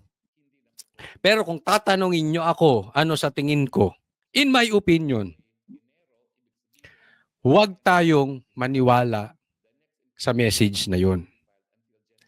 Hindi ako naniniwala na pinipigilan ni Marcos ang impeachment. Ginawa na niya yan sa ICC. Marami na siyang sinabi na hindi na tutupad. He doesn't know how to lead his country. Sinabi niya walang baril sa KOJC, ang daming baril. Alam po natin yan. Kaya itong tao na to, yung salita niya, if opinion ko tatanungin nyo, yung salita ni Marcos cannot be trusted. Hindi. As for me, ang nakikita kong paraan lang dyan, ituloy natin yung sigaw natin, yung hinaing natin sa gobyerno na ayaw natin tong ginagawa sa Duterte, ayaw namin tong bangayan nyo, ayaw namin yung ang nakafocus lang kayo dyan sa mga Duterte at hindi sa infrastructure, hindi sa gobyerno, hindi sa laganap at pagdami ng trabaho. Ituloy natin ang sigaw. Because I think we cannot trust the Marcoses. Meron siyang 2 taon nang nakalipas. If he is really serious about the unity team, dapat una pa lang at the get-go, inawat niya na yung paglapa ng mga buhaya kay BP Sara. Sabihin mo kay Teddy Casino at mga kasama niya doon, imbitahan niya si Mike Defensor na magsalita sa taas. Imbitahan niya yung mga 18 Marines na tumayo sa taas dahil sila yung mga nasa forefront ng paglaban sa korupsyon dito sa Pilipinas. Ngayon po, welcome na welcome po ang ginawa ng White Ribbon Movement ngayon, ng White Ribbon Rally, na pinag-iisa niya lahat ng mga taong tumatawag sa korupsyon. At welcome yung sinabi nila na dapat ito ay walang kulay at dapat ito ay hindi partisan. Kami po ay handa dito na hindi magsalita ng Duterte. Handa rin kaming hindi magsalita ng anti-Marcos. Handa rin kami magsalita na hindi anti-Dilaw, hindi anti-left, kahit ano. Basta sasabihin lang namin, itigil na ang korupsyon. As a matter of fact, nagpapatuloy nga yung ginagawa nilang impeachment laban kay VP Sara Duterte. Okay, fine, di magpatuloy kayo doon sa Senate. Basta anti-corruption, go ahead! Pero ipagpatuloy nyo rin yung mga ginagawa nating iba para totally mawala na ang korupsyon sa Pilipinas. Yung impeachment laban kay BBM, ituloy na rin natin. Lahat na mga sangkot sa flood control project, kasuhan na rin natin. At ipakulong na rin natin. Yun ang... Hoy, sandali. Mahalaga po na i-maintain natin yung respeto sa host natin. Ang sabi ng host, malinaw ang sinasabi niya, huwag maging partisan, huwag lagyan ng kulay. Nandito kami para iparating at ipakita yung graciousness na iyon. Pero nga lang si Teddy Casino nagsalita kasi na hindi welcome si Mike Defensor At hindi welcome yung mga DDS na katulad namin. Siyempre hindi kami pupunta doon. Pero kung babawiin niya yung sinabi niya ngayon, nasasabihin niya, Harold, Mike, alika dito, magsalita kayo sa taas ng stage. Walang problema, magmamarcha kami, pupunta kami doon ngayon. Walang problema. Sabay-sabay tayo, sisigaw. Itigil na ang korupsyon sa Pilipinas. Hindi kami magbabanggit ng BBM. Hindi kami magbabanggit ng Sara dahil alam ko maraming nakatanggap sa inyo mula kay BBM. Pero hindi kami magbabanggit ng kulay at ng personalidad na sinusuportahan namin. Pero ang pinakamahalaga po sa Pilipinas ngayon, magkaisa tayo sa laban natin sa korupsyon. Kaya walang nangyayari, walang umaandar sa ating krusada para pabagsakin ang korupsyon ay lahat tayo mismo ay nagsisiraan. Isa naman ang ating objective. Kaya sa mga ganitong pagkakataon na gusto nating magkaisa, panindigan po natin. Huwag tayong ipokrito, huwag tayong plastic, maging sincero tayo. Ngayon po, nandito pa rin kami, alas 5 na. Dapat umalis na kami kanina pa, pero umaasa pa rin kami na i-welcome kami ngayon at lalapitan kami at pupunta kami doon. Sabay-sabay tayo tisigaw, itigil na po natin ang korupsyon. Dahil yan lamang ang simula ng totoong pagbabago sa Pilipinas kapag sama-sama tayo at nagkakaisa laban sa ating malaking kalaban na siyang korupsyon dito sa ating bansa. Yung buong kasaysayan ng paglaban ng mamamayan laban sa diktadura, niyurakan ng mga Duterte mula 2016 hanggang kailan? Hanggang noong nagkakonsehan na sila ni Marcos noong 2024. Pero Lolo! Kayo nga nagkaisa ngayon mga dilawan, pinklawan, yun, mga pulawan. Sisihin nyo pang mga Duterte. Anong grupo nila? Atom? Atom Arroyo ba yan? Lolo nyo, sir. noong 2022, Forward lang natin ng konti. Hindi magnanakaw yung Marcos. Tunayan na natin kasi. Peso Kiko Marcos daw po. Sa mga nakikita po natin sa social media, yung mga trolls, kung alam namin yung narrative na halos idikit, yung mga nagsusuot ng kulay yellow, tinatawag ng mga Yellow Army o Yellow Revolutionaries noong 1986. Pareho ng sinasabi ni Senator Alan Peter Duterte. Hindi ko po sinasabi yung pang-apelyido niya, pero para pong lumalabas, pareho po sila ng sinasabi ng mga trolls sa social media at nagmumukha po siyang Senator Alan Peter Duterte. Lolo mo! Dilawan, tunaw na kayo! Kahit anong tutok ng mga media sa inyo, los ninyo. Wala na kasi napupuna kasi kayo ni Senator Alan Peter Cayetano na wala na kayong wala nang laban. Bakit? Kinain na kayo ni Lisa Baki at ni Bungit. Sinampal na yung leader ninyo. Yan si Bam Aquino at saka si Kiko. Si Bam, pinklawan na nga rin, di ba? Aquino yan, pero pinklawan. Aquino yan, pero Marcos supporters. Kung si Senator Alan Peter Cayetano ay Cayetano Duterte, wala pong problema yan. Proud kami dyan. Pero si Kiko, salita ng Duterte, handa rin kaming hindi magsalita ng anti-Marcos. Handa rin kami magsalita na hindi anti-Dilaw, hindi anti-left, kahit ano. Basta sasabihin lang namin, itigil na ang korupsyon. As a matter of fact, nagpapatuloy nga yung ginagawa nilang impeachment laban kay VP Sara Duterte. Okay, fine, di magpatuloy kayo doon sa Senate. Basta anti-corruption, go ahead. Pero ipagpatuloy nyo rin yung mga ginagawa nating iba para totally mawala na ang korupsyon sa Pilipinas. Yung impeachment laban kay BBM, ituloy na rin natin. Lahat na masangkot sa flood control project, kasuhan na rin natin. At ipakulong na rin natin. Yun ang... Hoy, sandali! Sandali. Mahalaga po na i-maintain natin yung respeto sa host natin. Ang sabi ng host, malinaw ang sinasabi niya, huwag maging partisan, huwag lagyan ng kulay. Nandito kami para iparating at ipakita yung graciousness na iyon. Pero nga lang si Teddy kasi yun nagsalita kasi na hindi welcome si Mike Defensor eh.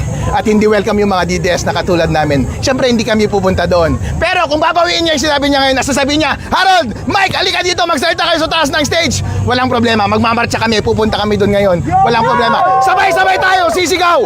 Itigil na ang korupsyon sa Pilipinas. Hindi kami magbabanggit ng BBM. Hindi kami magbabanggit ng Sara dahil alam ko maraming nakatanggap sa inyo mula kay BBM. Pero hindi kami magbabanggit ng kulay at ng personalidad na sinusuportahan namin. Pero ang pinakamahalaga po sa Pilipinas ngayon, magkaisa tayo sa laban natin sa korupsyon. Kaya walang nangyayari, walang umaandar sa ating krusada para pabagsakin ang korupsyon ay lahat tayo mismo ay nagsisiraan. Isa naman ang ating objective. Kaya sa mga ganitong pagkakataon na gusto nating magkaisa, panindigan po natin. Huwag tayong ipokrito, huwag tayong plastic, maging sincero tayo. Ngayon po, nandito pa rin kami, alas 5 na. Dapat umalis na kami kanina pa, pero umaasa pa rin kami na i-welcome kami ngayon at lalapitan kami at pupunta kami doon. Sabay-sabay tayo tisigaw, itigil na po natin ang korupsyon. Dahil yan lamang ang simula ng totoong pagbabago sa Pilipinas kapag sama-sama tayo at nagkakaisa laban sa ating malaking kalaban na siyang korupsyon dito sa ating bansa. Yung buong kasaysayan ng paglaban ng mamamayan laban sa diktadura, niyurakan ng mga Duterte mula 2016 hanggang kailan? Hanggang noong nagkakonsehan na sila ni Marcos noong 2024. Pero Lolo! Kayo nga nagkaisa ngayon eh, mga dilawan, pinklawan, yun, mga pulawan. Sisihin nyo pang mga Duterte. Anong grupo nila? Atom? Atom Arroyo ba yan? Lolo nyo, sir. noong 2022, Forward lang natin ng konti. Hindi magnanakaw yung Marcos. Tunayan na natin kasi. Peso Kiko Marcos daw po. Sa mga nakikita po natin sa social media, yung mga... You want more? I'll give you more! Online games, live streams, events, pelikula, pati reels na gawang Bingo Plus. Bingo sa saya, plus sa panalo. Duterte. Hindi ko po sinasabi yung pang-apelyido niya, pero para pong lumalabas, pareho po sila ng sinasabi ng mga troll sa social media at nagmumukha po siyang Senator Alan Peter Duterte. Lolo mo! Dilawan, tunaw na kayo. Kahit anong tutok ng mga media sa inyo, los ninyo. Wala na kasi napupuna kasi kayo ni Senator Alan Peter Cayetano na wala na kayong wala nang laban. Bakit? Kinain na kayo ni Lisa Baki at ni Bungit. Sinampal na yung leader ninyo. Yan si Bam Aquino at saka si Kiko. Si Bam, pinklawan na nga rin, di ba? Aquino yan, pero pinklawan. Aquino yan, pero Marcos supporters. Kung si Senator Alan Peter Cayetano ay Cayetano Duterte, wala pong problema yan. Proud kami dyan. Pero si Kiko anong apelido? Kiko de Marcos.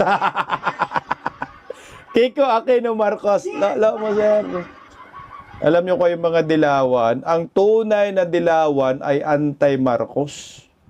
Ang totoong dilawan na nakikita ko simula pa lang nag-umpisa itong Marcos admin ay si Guanzon. Di ba? Ang dilawan ay anti-Marcos, hindi pro-Marcos. Sabay pa yun, hindi kayo kumampi sa mga Marcos. Duterte, panagutin, lolo mo. Convict, Inday Sara, lolo nyo. Hindi nga ninyo kayang isigaw dyan yung bangag resign eh. Nasigaw nyo bangag resign? Kung totoo talaga kayong laban sa korupsyon, putang ina, sumigaw din po kayo, ikulong si Romualdez, ikulong si Bongbong Marcos. May isa, wala naman kayong sinigaw na BBM resign. Oh. Meron kayong sinabi na ikulong si Romualdez? Anong sinabi lang? Ano yung kaya ninyong banggitin dyan na pangalan? Inday Sara, convict Inday Sara, yan ang kaya ninyo. Kasi maliwanag, kayo ay mga basura sa bayan, mga anti-Duterte, mga bugos ang ipinaglalaban ninyo. Kayo po ay mga piki na anti-corruption advocates. Kasi kung totoo po kayong anti-corruption, dapat sinuportahan po ninyo yung mga 18 ex-soldiers. Di ba ho? Inimbita rin ho ninyo, pasalitaan po ninyo. Total, hindi naman po sila politiko. Sila ay whistleblower. Hindi nyo magawa kasi tinatamaan yung mga kabayan, si Percy Tabe, Laila Di Saba, ayan, na tumatanggap ng mali-malita. So ano kayo ngayon? So ano yung panawagan ninyo? Bugos. Pero doon sa 6 na taon ng presidente, hindi rin niya nakaukit sa bato. Bakit? Kasi may mga pamamaraan para mapaalis ang presidente. Ano yan?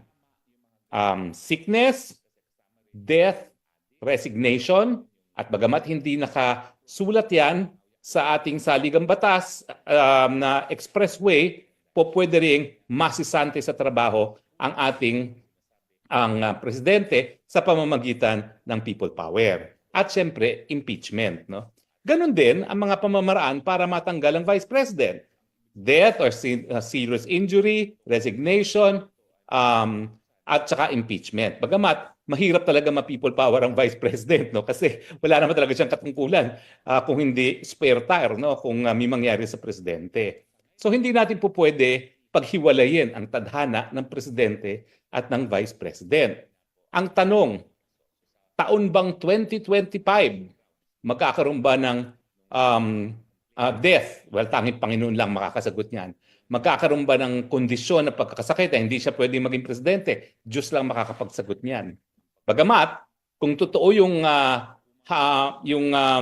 hinala ng marami na gumagamit ng pinagbabawal na gamot ang ating presidente, yung paggamit kasi ng bawal na gamot, yan ay described as a serious illness. So po pwedeng maging ground for incapacity yan on the basis of serious illness, no? Yung drug addiction. Pero, nasa Panginoon din yan. Kung talagang kung totoo, number 1, nabangag siya, ayan linilinaw ko po, di ko sinasabi na bangag siya. Sinasabi ko lang, may katungkulan siya na sagutin yung mga paratang na siya ay gumamit ng pinagbabawal na gamot. Sino mga nagbato niyan? Si Presidente Duterte, si Agent Morales, at lately, si Cathy Binag. Di ba? Now, ang natitira na lang na opsyon na po pwede nating pag-usapan ay yung resignation at saka yung people power. Now, yung resignation, nasa presidente yan. At syempre, nagkaroon na tayo ng pagkakataon sa Erap Estrada, natanggal siya dahil ang sabi ng Korte Suprema, nung siya'y umalis ng Malacanang matapos ang people power 2, yan ay constructive resignation. Talagang desisyon yan na merong constructive resignation. Kasi nga, nagkaroon ng malawakang people power, ang hinihingi ay resignation ni Erap Estrada at lumabas ng Malacanang si Erap Estrada na para bagang katugunan niya doon sa sigaw ng bayan na siya'y mag-resign. So ang resignation po pwedeng express, may letter of resignation po pwedeng implied kapag ang tao ay sumigaw na alis ka dyan at umalis siya. Pero yung people power, yan bagamat hindi nakasulat na isa sa mga basihan para matanggal ang presidente, yan mismo ang pundasyon ng 1986 Constitution. Kasi 1986 Constitution, nais nating i-institutionalize, kumbaga bigyan ng buhay forever sa ating kasaysayan at pang-araw-araw na buhay ang people power. At yun nga po ay nandoon, nakapaloob dun sa probisyon ng saligang batas na nagsasabi ng taong bayan ang tunay na soberenya sa bansang Pilipinas.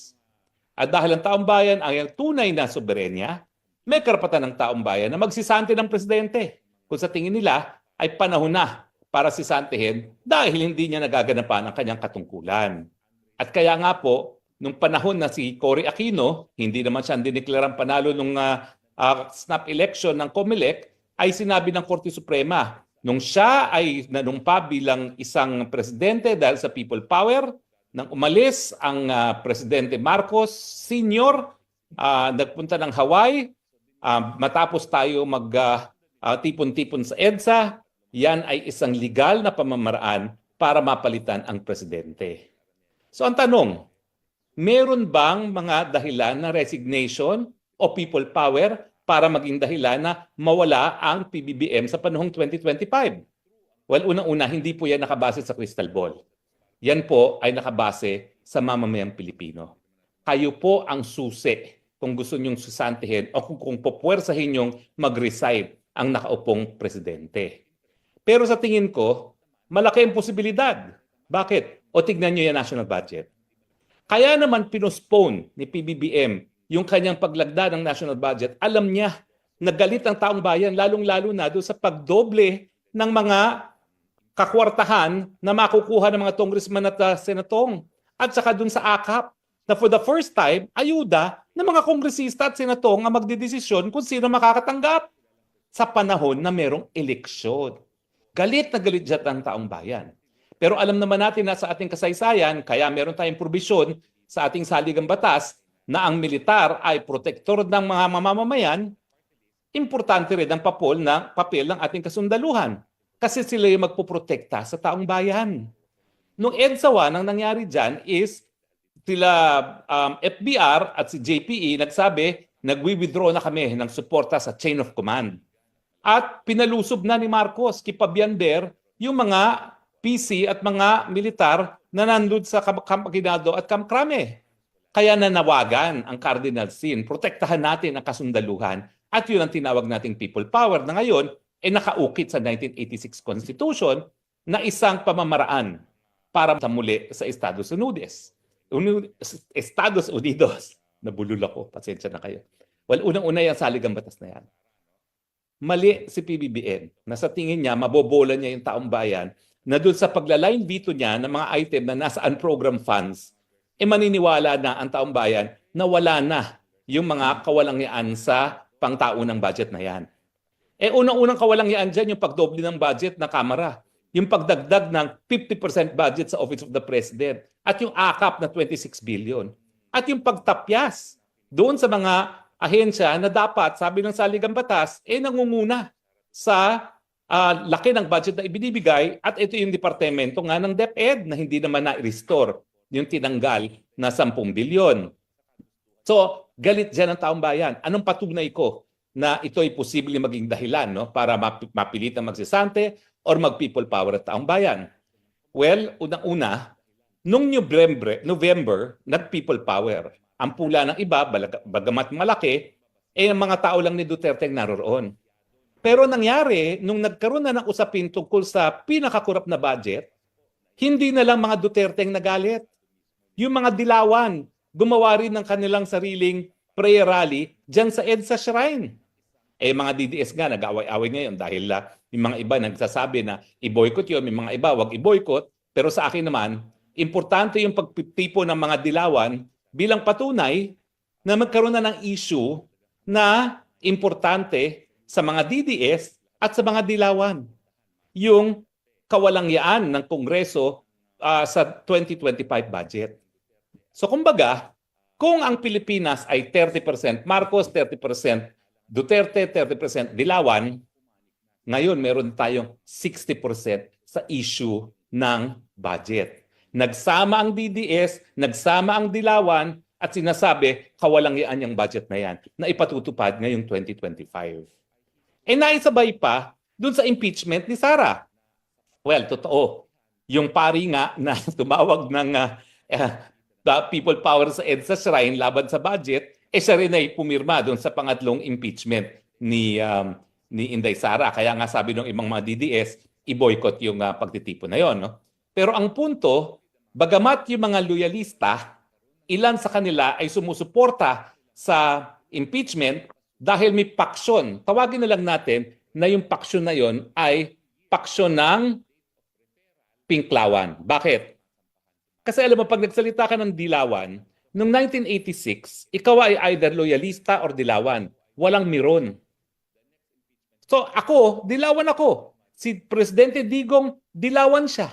Kaya nga nagsimula siya ng kanyang karera sa politika. Inappoint siya as Vice Mayor OIC ni Nene Pimentel sa ilalim ng revolutionary government ni Cory Aquino. Ganyan din, nagsimula ng political career ang Jojo Binay, at marami pang iba no, na in-appoint as OIC dahil ng panahon ni Cory, binaliwala lahat ng mga nakaupo na opisyales, pinalitan ng mga OIC at sinarapan ng dalian ng Kongreso at ang presidente ang gumagawa ng batas sa pamamagitan ng executive order. So, wag natin gamitin yung dilawan. Gamitin na lang natin pinklawan. Ito mga pinklawan, ito yung mga De Lima, ito yung mga Risa Ontiveros na sumusuporta sa impeachment ni Sara Duterte.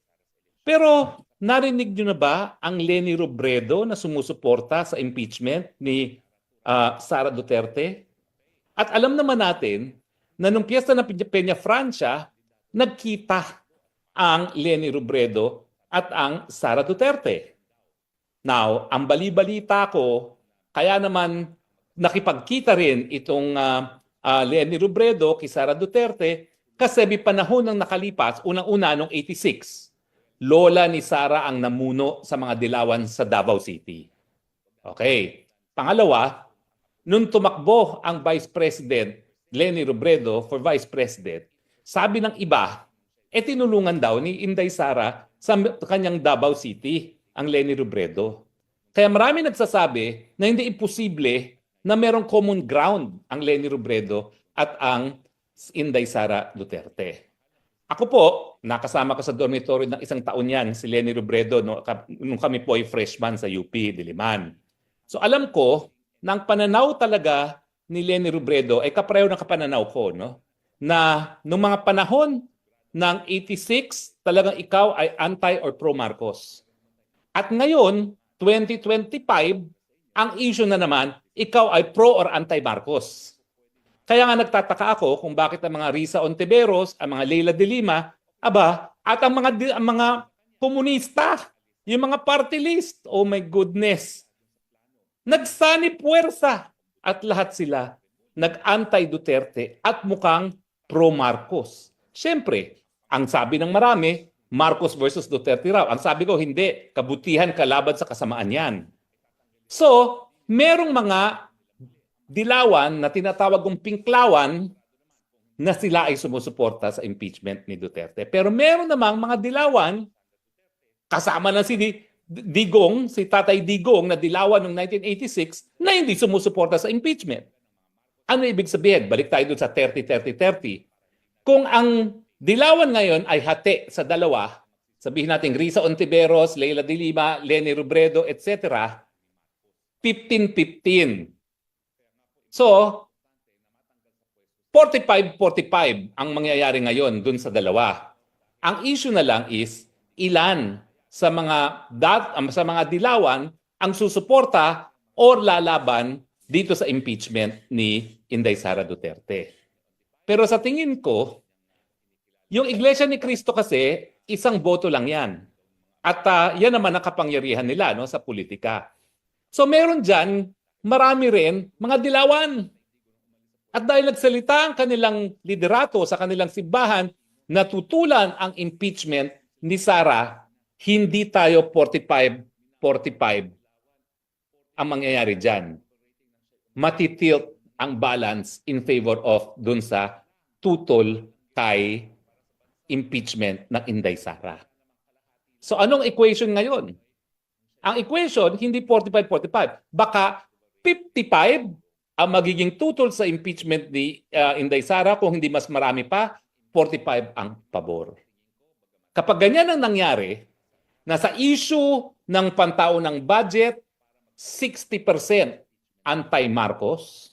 Sa issue ng impeachment Inday Sara, 55% against Inday Sara. At sa issue ng charter change, ito ng charter change naman, hindi ko naman naririnig ang Leni Robredo at De Lima, yung mga pinklawan, na sila in favor of charter change. So pwede nating sabihin na 60% din ang anti-charter change.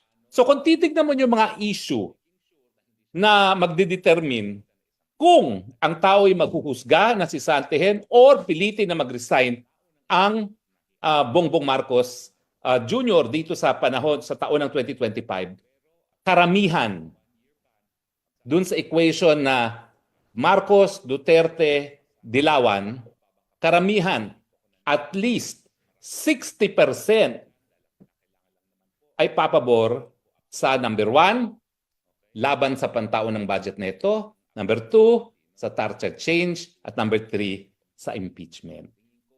Kaya ang tingin ko, malakas ang posibilidad na itong taon nito ang huling bagong taon ng Marcos Jr. sa Malacanang. Ano pa ang mga bagay na ating titignan? Well, bukod pa dun sa mga issue at yung paninindigan ng mga Pilipino to the Philippines and to Marcos Jr. is ironclad, sigurado ako na maninindigan ng mga Amerikano na manatili ang Marcos Jr. sa pwesto. Pero goodbye Marcos Jr. dahil sa tingin ko, ang mga Amerikano, unang-una si President Trump, napakalapit na kaibigan ni Presidente Duterte. Hindi lang sila magkaibigan dahil sila ay nagkatugma ng ugali. Parehong paninindigan nila sa droga. Anong sabi ni Presidente Trump? Talagang bibigyan niya ng prioridad ang bersyon niya ng war against drug. Abay, itong si President Trump ang nanghiram ng konsepto ng war on drugs kay Presidente Duterte at hindi si Presidente Duterte ang kumopya kay President Trump. At yung paninindigan ni Trump, nang uunahin muna niya yung Amerika at ayaw muna niyang makigulo. Now, itong gulo, yung posibilidad na ang Pilipinas ay gagamiting base militar ng mga Amerikano laban sa mga China, yan yung ayaw ni Trump. Kaya nga ang sabi ni Trump sa Europa na mayroong mutual defense treaty rin, na kapag inatake ang Europa, sasaklolo ang Amerika, magbayad kayo. Ano kayo, hilo? Tingin ko, ganyan din ang paningin ni Trump. Alam niya na kinakailangan matalong China pero hindi sa pamamaraan ng gera. Tatalunin niya ang China, at least tatangkain niya, pagdating sa kalakal, trade, at pamumuhunan sa buong daigdig. Pero yung sabihin mo na importante kay Trump ang Pilipinas dahil ito ay magagamit ng Amerika laban sa China, unang-una, ayaw ni Trump nung gera. So kung ang ating assessment ay 55-45 sa lahat ng issues, ay kakampi dun sa pagtanggal kay Presidente Marcos Jr. either through resignation or people power, dagdagan natin ngayon ng 10% yung suporta ng mga Amerikano sa dalawang bagay. Una-una, na mawala sa pwesto ang Marcos Jr. at pangalawa, na bibigyan ng asylum ang Marcos Jr. gaya ng ginawa ni Republican President Ronald Reagan kay Marcos Sr. So kung magre-resign o mapapaalis sa people power ang Marcos Jr., gaya ng kanyang ama, inaasahan natin na asylum niya ay doon pa rin sa Amerika. So yung 55-45 magiging 65-35. At yan ay hindi galing sa aking crystal ball. Yan yung aking statistical probability na magkakaroon ng bagong presidente. Pag-usapan natin ngayon, sinong papalit? Well, alam nyo kasi, hindi mangyayari palitan kung walang militar. Kasi ayaw ko namang siraan ng people power, no? Pero hello, tinawag ng people power yan dahil pinurotektahan ng taong bayan yung mga sundalo na umayaw na kay Marcos Sr. Dahilan na hindi sila napatay lahat, no? Pero militar ang gumalaw. So talagang militar ang siyang magdedesisyon kung gagampanan nila yung kanilang katungkulan bilang protektor ng taong bayan. At kung gagalaw ang militar, ang dahilan ay unang-una nakita nila itong budget nito ay hindi sang-ayon sa interes ng taong bayan, lalong-lalo na sa interes ng mga militar. Bakit? Kasi hindi magkakaroon ng katuparan yung mataas na retirement na binigay ni Duterte sa kanila at hindi magkakaroon ng katuparan yung modernization ng AFP. At pangatlo, ito pinaka-importanting dahilan, yung kalaban ng sukbong sandatahan nang mula pa nung matapos ang pangalawang pandaigdigang digmaan, ang mga komunista kasama ngayon ni Tambaluslos sa Kongreso at ni Marcos Jr. Hanggang kailan kayo susuporta sa isang adik? Huwag kayong magagalit sa akin, ha. Yan po ay inuulit ko lang yung tanong ng ating dating presidente na mahal ng tao until now na si PRRD. Nasa saligang batas, bawal maging involved ang isang politiko sa droga. Hindi tayo nagbibintang. Okay? Nagtatanong lang. Kailan nyo sasagutin yung tanong ni PRRD? Hanggang kailan kayo susuporta sa isang adik? Pangalawa, sa ligang batas kanyo, sinabi ni PRRD ang daming nawawalang pera. Pag may nawawalang pera, may nakawan. Tama o mali? Hindi ako nagbibintang. Pero, bakit hindi ninyo imbestigahan yung sinasabi ni PRRD? Siya po ay dating presidente. May alam yan, hindi po bobo yan, may intel yan, may mga kaibigan yan sa loob. Alam niya, sinasabi niya kung may nawawalang pera o hindi. Pag may nawalang pera at may nakawan, di ba illegal yon? Wala na yun sa saligang batas. Yan po ang obligasyon nyo, mga AFP. Hindi sa iisang tao, hindi sa pwesto mo. Mali yung sinasabi nyo. Dapat kayo ay susunod sa inyong pwesto. Mali. Ang dapat pinagtatanggol nyo, gaya ng sabi ni PRRD, ay konstitusyon. Ang obligasyon nyo ay i-uphold ang konstitusyon. Ipagtanggol ang bayan, yung bayan na hindi nila kayang ipagtanggol ang kanilang sarili. So kung may abusado sa gobyerno, trabaho nyo yan. Hindi ko po kayo baka sabihin nyo na naman, rebellion. Walang rebellion doon. Sinasabi lang natin kung ano yung nakasaad sa batas na sinabi ni PRRD. Hindi ko kayo sinasabihing magrebelde. Ang sinasabi ko lang, baka kasi kayo mahilig kayong mag-misquote eh. Yung amo mo mahilig mag-misquote. Minisquote nga si BP Sara na may death threat daw. Mali naman ang intindi. Nagbobobobobohan. Hindi ko kayo pinagre-rebelde. Ang sinasabi ko lang kung ano yung naaayon sa batas na dapat ipinagtatanggol ninyo ang konstitusyon. So, nasa konstitusyon, bawal magnakaw. Hindi sa nagbibintang pero nag-imbestiga ba kayo dyan sa pagnanakaw? Nag-iimbestiga ba kayo dyan sa mga pang-aabuso? Una pa lang, mali ka na eh. Tuloy. At protektahan natin ang ating bansa. So, tama. Protektahan ang ating bansa. Paano kung ninanakawan na tayo? Ninanakawan yung bansa natin. Anong gagawin nyo? Tutunganga. Hello? Halimbawa, nag-i-smuggling. Anong gagawin nyo? Tutunganga. Ayan tayo eh. We cannot just air our grievances just freely, being members of the Armed Forces of the Philippines. Kung gusto po natin gawin yon, mag-resign na lang tayo. Yun ang matindi. Kung gusto nyong marinig ang inyong hinaing at ating differences sa politika, ubarin nyo yung uniform nyo. Sa madaling salita, pinagre-resign mo kapag hindi kakampi ni Marcos. Huwag na tayo mag-anuhan, brown hair. Yan ang itinutumbok mo eh. Pag hindi, pagka hindi sasambahin si Marcos, samba. Anong gusto mong sabihin namin, Marcos? Oo. Pag kumontra, hubad ka ng uniforme. Ganon. So kailangan umuo kami ng umuo kahit mali. Again, ulitin ko, hindi tayo nagbibintang. Paano nga kung adik? Paano nga kung nagnakaw? Anong gagawin nyo? Tama yan. Ituloy mo yan. Ganon. Kasi ayaw ko hubarin yung uniforme ko. Kasi pinaghirapan ko yan. Halimbawa, ako isang sundalo. Pinag-aralan ko yan. Pinaghirapan ng magulang ko yan. So, kailangan, ganon. Eh, mali naman ata yun. Hindi naman ata magandang anuhan yan. Di ba? Bakit mo pinagre-resign? Kung tama naman ang ginagawa at nasa saligang batas, sabi mo nga pag nasa saligang batas bakit mo pinagre-resign? Ba't mo pahuhubarin ng uniforme?